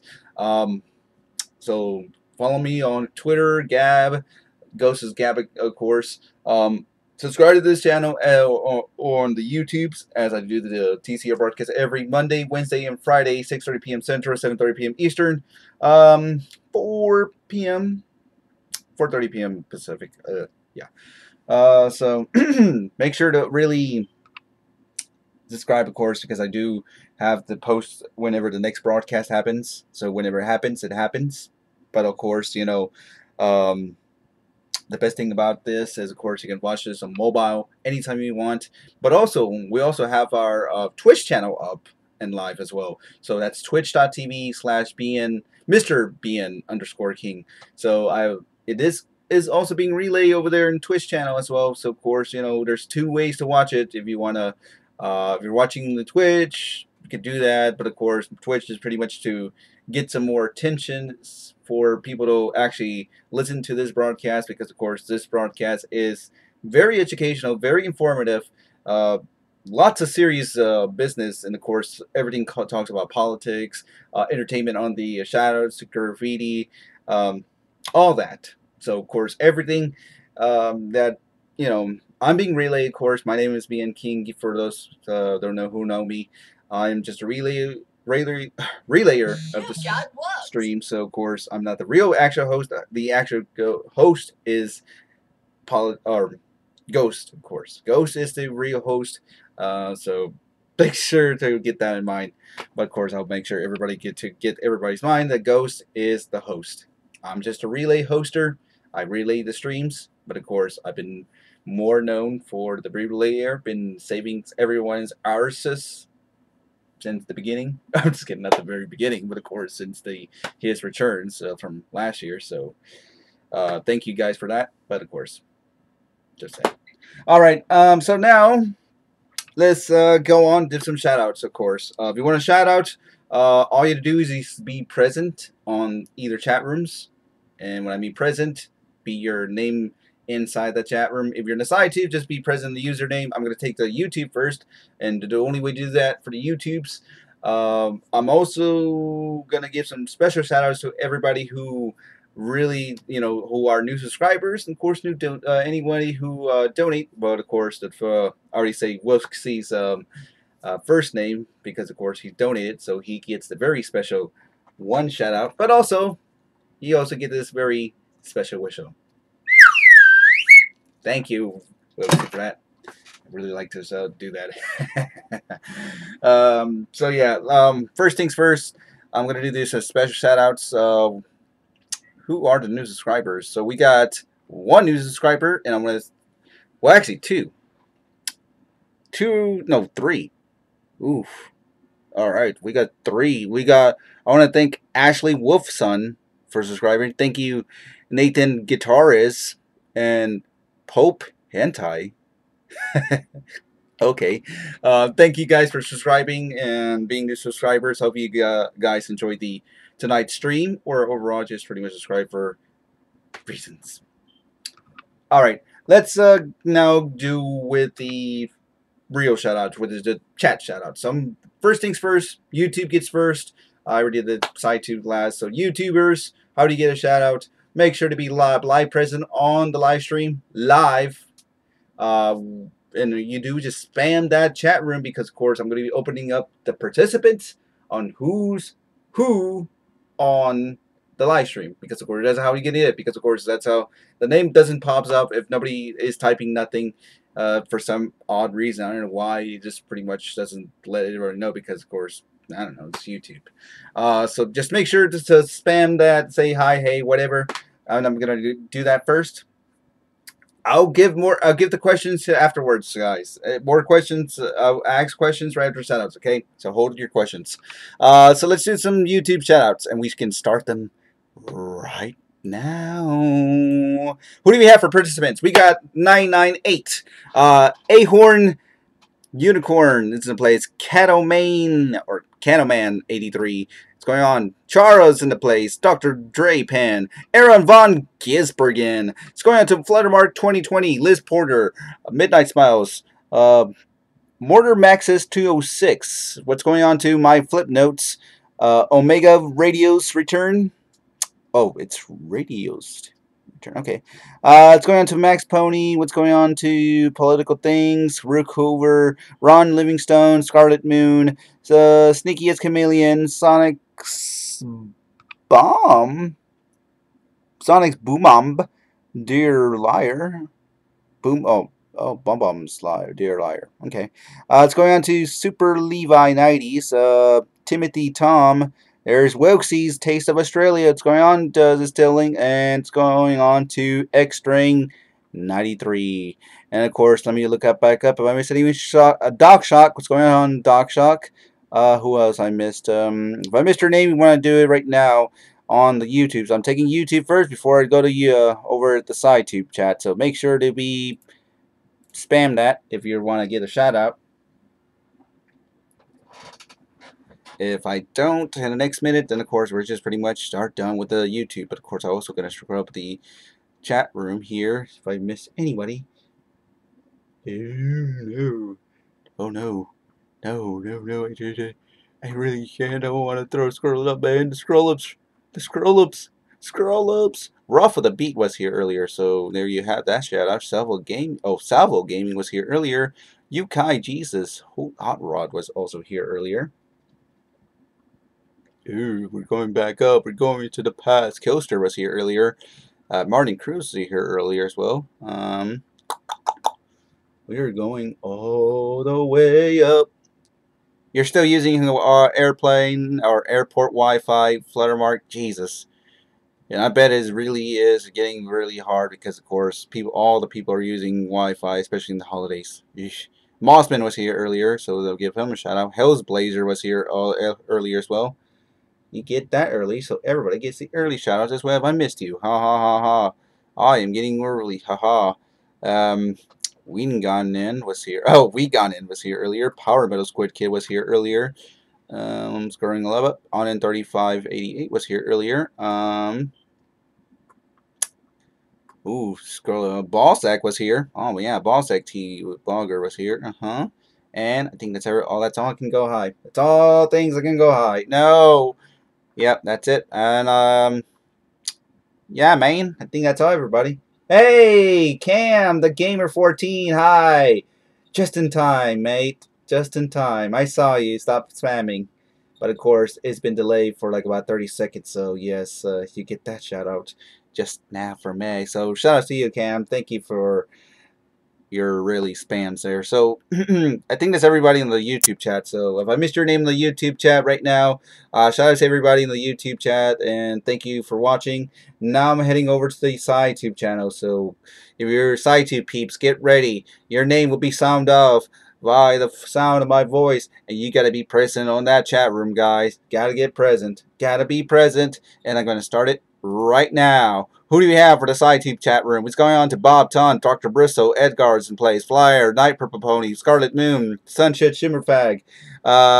Hey, thanks for the subscribing, Cam the Gamer 14. I do appreciate you being the new subscriber. So, remarks for him to be nice. It's going on to, once again, Super KTKM, The Bad Good Spike, Twilly Atkins. Hey, Twilly, what's going on? Han Solo dies. Oh, okay. That is really a... I get you mean. It's going on to... Ooh, Meowth Rocket, Motor Maxis 206. It's going on to Precophile. Who else we have? Royal and the Short Bus, Space Ghost, and Tyrain. It's going on to Tyrain, man. Tyrain. Ooh, Tyrain, man. It's Tyrain. Tyrannosaurus. Tyrannosaurus. I'm just kidding, man. I just need to remind that name to go repeat over and over in my head once I get everybody's name loud and clear. You sent me a tweet. Did you gab me or did you send me a tweet? Hold on. What's going on here? If you're not in a rush for the next stream, mind not playing a non-blowout quality version, please? I want to make what? What do you mean? If you're not in the rush for the next stream, mind playing the non-blowout quality? You mean just the player right here on this stream, Twilly? Is that what you're asking? I mean, I can do it for you because I can do it for you, Twilly. Anything for you, Twilly, if you want. Well, I can do it. I just need to make sure I can turn it off. Yeah, turn off the chats. But I'll do it here in a sec, Twilly. Sure, no. Anyways, guys, I think that's everybody in the chat room on the SciTubes. If I missed your name in the SciTube chats, shout out to everybody. I'm actually gonna play this Splice Twilly actually to tweet on me here in a sec. So if you guys are interested to hear and listen to it, supposedly is the entire version where he or she played the entire, well, supposed to be the entire full clip version of that song, but of course, Ghost has to cut him off. So we'll play that here in a second. So yes, guys, that's it for me to see the side of shout out. So I miss you again, and thank you for coming. Thank you for listening. So once again, we're playing Movie Night over the SciTube channel right after this stream. So we want to make sure to go ahead. Head over to the SciTube if you're in the YouTubes or you're also on Twitch. Head over there. SciTube channel is being in theaters. If you are interested in watching the movie, we're playing Star Wars: The Force Awakens here momentarily. But anyways, guys, I'm also gonna give some. If you guys have any questions, I think somebody asking where I get the images of Lyra and Derpy here.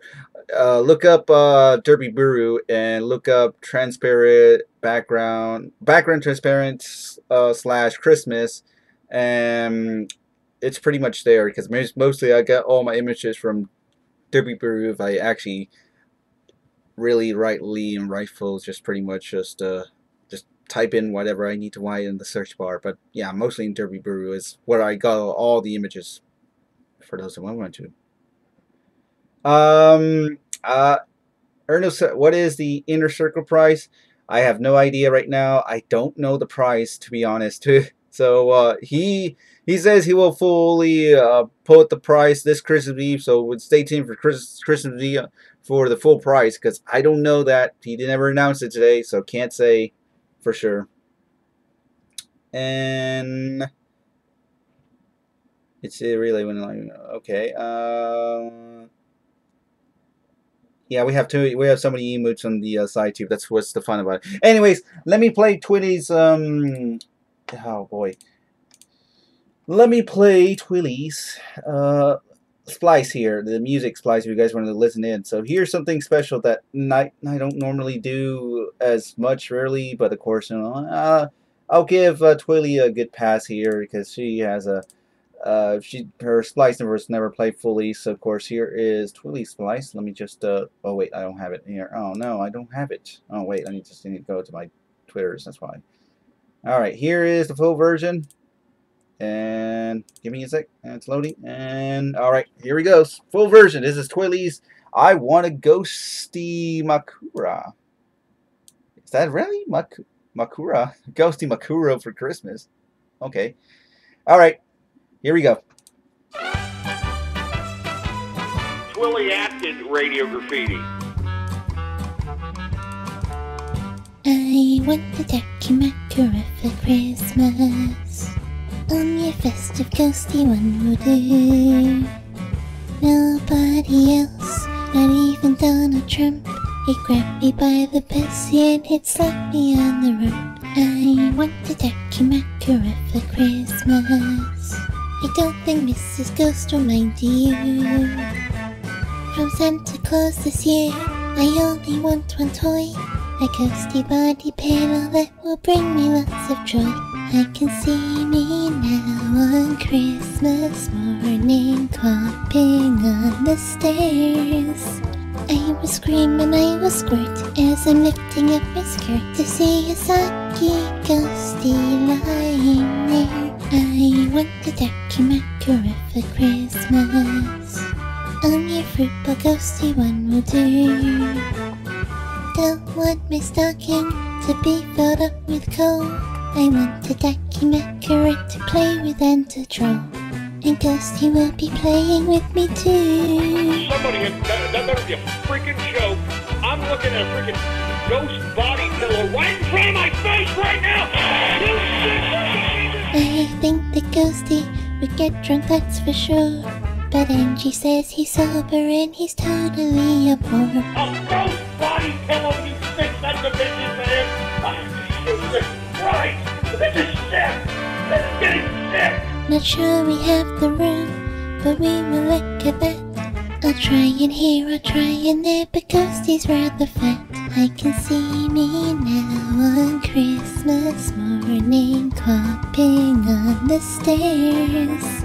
I will scream and I will squirt as I'm lifting up my skirt to see a soggy ghosty lying there. I want a Dakimakura for Christmas. Only a brony ghosty one will do.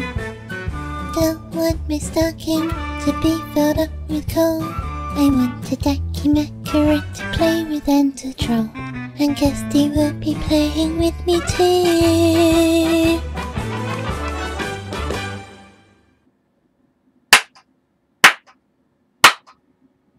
Amazing. Simply amazing. Twilly. I love you, Twilly. That was amazing.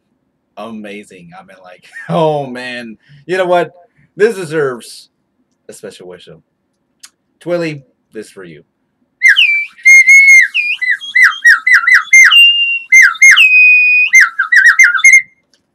Yeah. But nice job, Twilly. Very great job. Actually, that was a very nice splice. So hope everybody actually got that. If you want to get that audio splice, you can pretty much let me link to her. Well, let me link to the video for anybody who wants to, recap that. That was pretty good, though. I really enjoyed it, Twilly. You're doing good. God's work here. Oh boy. Wrong channel. Here we go. Let me link it, and let me link to this too. Here we go. There you have it. All right, there is the link. So, hey, thanks, Wixie, for that being for Breast Brony. I think I should give that award to Twilly, to be honest. So, Twilly, if Twilly ever wins any awards, I would really want to say give her the best brony of the year. I know it's a little bit too much to say for me, even though I was last year's best burn of the year. But of course, Twilly should be it. And of course, if Twilly is a Trantisco of the Trantisco, give that award to her as well. I mean, like, come on. I don't know what really say, man. To be honest, I mean, like, give awards. I mean, the Goshi Awards happens. Well, maybe this is gonna be the last one to be for the New Year's. It always happens New Year's Eve, so of course it's gonna be another night to remember that. Well, remember, you vote, you, the fan committee, you vote to who's the best, and the majority of votes always happens when you guys really just pretty much hits who's your favorite characters. So, favorite stuff, a lot of stuff. I mean, there's a lot of nominations. You know, I mean, like, for me, I don't mind what award. I mean, like, come on, man. I do appreciate if maybe we get somewhat. If you guys once again prove yourselves, get a best chat room again, but that's not gonna happen. I'm pretty sure that chat room will go to the. I know what chat room is gonna get to it, so I won't say what it is. But of course, because Rick. But different categories. You choose who you like to choose. It doesn't matter. For me, I personally would just want to say if I really don't mind if I really take that award as best brownie, but I do want to say I would like to have somebody else take that. I mean, come on, man. Come on. Best fan of the year. There we go. Best fan right there. Gotta get that. Spread that around. Best fan of the year right there, mate. Right there. Not to mention, I was the best fan. I done many things for you guys. I did the relays for you. I even did myself and sacrificed myself going to McDonald's. Remember that one day night I went to McDonald's and used their Wi-Fi and streamed through the entire episode, the entirety of that. That's dedication right there. So you gotta need to understand what this person ever did, what this person really changed the entire curse of the community. Things that you want to make sure to overthink. So, if I get best fan, I'm actually will be more grateful to get that as well. The most best fan of the year right there. But like I say, your votes count. So make sure hit those votes whenever Ghost releases the those notes or whatever, and then just cast your votes. Ori in the what's going on right here? Royal Ori in the Blind Forest stream. Hey, thanks, Wilksy. I do appreciate it there, mate. I never ever heard of that game before. Ori in the Blind Forest. I don't even know what it is even. So I don't know. And if I ever play these Steam games, no Steam games allow my stream because it takes the entirety of my stream. I don't even have a second stream to be or a second monitor for me to, have a dual screens here because I'm working as a one screener. It's kind of hard for me to actually have a Windows screen of it, and pretty much it needs to squeeze it. But I need to have everything all in one screen, but it's so small I can't really fit everything in. It's sad, man. It's sad. Of course, I have all these windows open in just one screen only. I can't imagine. I can't play. That's why I can't play Steam games on live streams anymore. Or, well, I can but without playing it on a Go show. I have to maybe do that maybe off air or some on my free time or something. But if you guys were wondering, yeah, why don't you really play any Steam games on your stream, King? Well, unfortunately, because I only have one monitor screen and only one PC screen. And of course, I can't do one gameplay. I really want like to play the full game, but it has to be a full screen. I can't do that if it's a Windows screen. It's just nearly impossible.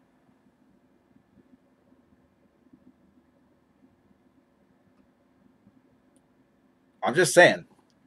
It is nearly impossible for me doing any Steam games, but like I said, never really play any Steam or any computer games. Mostly consoles now. Oh, and one other thing, Christmas Eve is going to be my 100 call. Ooh, nice. Well, go for it, Twilly. Hopefully you're that 100 call if you ever called up. That's a really great that'd be a very great accomplishment right there, man. Very great accomplishment. Too much money for bandwidth? Nah. I'm paying the fullest for my bandwidth, guys. You know how much I'm paying for internet now? I'm paying more than $170. That's how much I'm paying. But of course, I'm not even using anyone's money. I'm using my own money. I'm using my work's money. And you know, it's my hard work. It's my money. I use it when I need it to, and it's going through the internet, and I always pay it every month. But it doesn't matter. I still gain more. Also, I had a Christmas bonus this weekend. Well, actually started today when I look at my bank account. Holy crap! I did not know I actually hit that much, and I'm actually in a good mood today. So I had a great Christmas bonus for my job, and I'm actually pretty happy about it. So yeah, I'm actually grateful for doing 2 weeks of hard work these past 2 weeks, and you know, sad to get through. Well, I already finished the third week, so now I'm just damn grateful and happy that I actually got that big amount. So yeah. Oh boy. Oh yeah. Good night, Bob. You have a good night. What's my graphics card? My graphics card is it's an NVIDIA GeForce GTX. I believe it's 750. Is it? Yeah, 750. Oh yes, I'm gonna stop out of here. Start playing Star Wars here in a bit. But like I say, I'm just trying to answer as many questions as I can before I end the stream. So when I end the stream, when I start the movie. Just trying to get everybody here to understand, read some questions before I'm done here. Does it support multi-screen for OBS or other programs?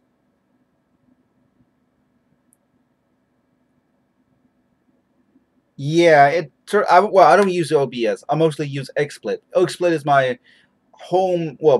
my only web program I use. I like OBS. I like XSplit more than OBS. OBS is confusing in some way. I don't understand OBS. I tried using OBS, but it's confusing as hell. And of course, I don't think I can stream like multiple streams in once. That's why XSplit is multiple streams, while OBS is pretty much maybe just one. I couldn't understand it, man. Damn, I couldn't understand it.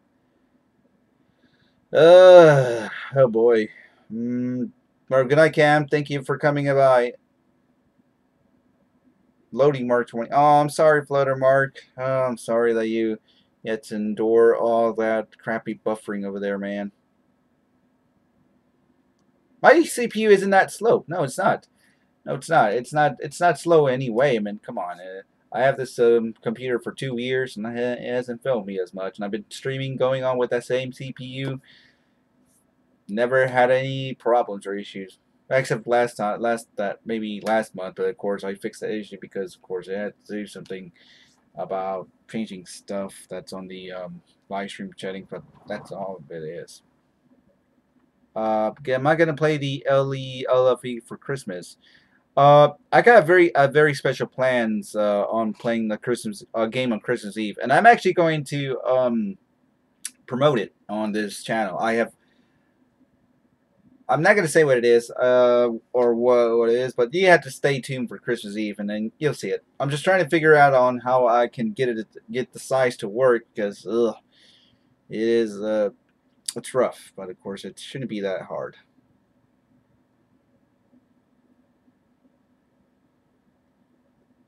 Hey, Twilly, you have yes, you too, Twilly, you have a Merry Christmas as well, and we'll see you for the Christmas Eve broadcast. And anyways, guys, it's already 10:08 here, and I'm about to start the movie here momentarily over the SciTube channel over in the BN Theater. So, guys, on the YouTube channel, go to the BN Theater. All the links are in the descriptions, but right below or on the side, wherever you watch this. Well, actually, most like right below, right after it gets archived. So it's right below BN Theater's SciTube channel. Click on it. We're playing the movie there shortly or momentarily. Also follow all my social medias and all that as well. I will be appreciating as well. And of course, why not subscribe? As you know, like I said, I do the TCR broadcast every Monday, Wednesday, Friday, 6:30 p.m. Central, 7:30 p.m. Eastern, 4:30 p.m. Pacific, as well as the Christmas Eve of coming this Sunday. By the time, of course, that this is recording, will be happening the same time as any broadcast happens. Of course, I'll be here to relay the stream on that. So, of course, you know, you don't want to miss out. The Christmas holiday of TCR is a very special moment and time to be. So hopefully I'll see you there, or maybe I'll see you guys on the next two streams. So thank you guys, and thank you all for watching. Once again, head over to the BN Theater. We're playing the movie. Once again, we're playing Star Wars The Force Awakens for our movie night. So head over there. It is our movie night for tonight. And of course, afterwards, we'll be done. So thank you all. Love you all. And I'll see you this Sunday, or I'll see you guys on the next TCR stream. So thanks again, guys. Feliz Navidad. Happy Hanukkah. Well, actually, Hanukkah was last time of the year. But yeah, Merry Christmas to everybody. Thank you all for watching. Thank you all for listening. Whatever day you're watching this, thank you for tuning in for another stream here. And I'll see you guys next time. And yeah, guys. So happy Merry Christmas, everybody. Thank you all for listening. I'll see you guys over at the BN Theater for the post show movie night. See you guys there, or I'll see you guys next time on the next stream. So good night, guys. I'll see you guys next time. Happy Merry Christmas. Merry Christmas. Merry Christmas. Feliz Navidad. Feliz Navidad. Feliz Navidad, espero año felicidad. I want to wish you a Merry Christmas. I want to wish you a Merry Christmas. I want to wish you a Merry Christmas from the bottom of my heart. Feliz Navidad, everybody. See you guys over at the BN Theater. Or see you guys next time. Good night, everybody. Good night. Bye.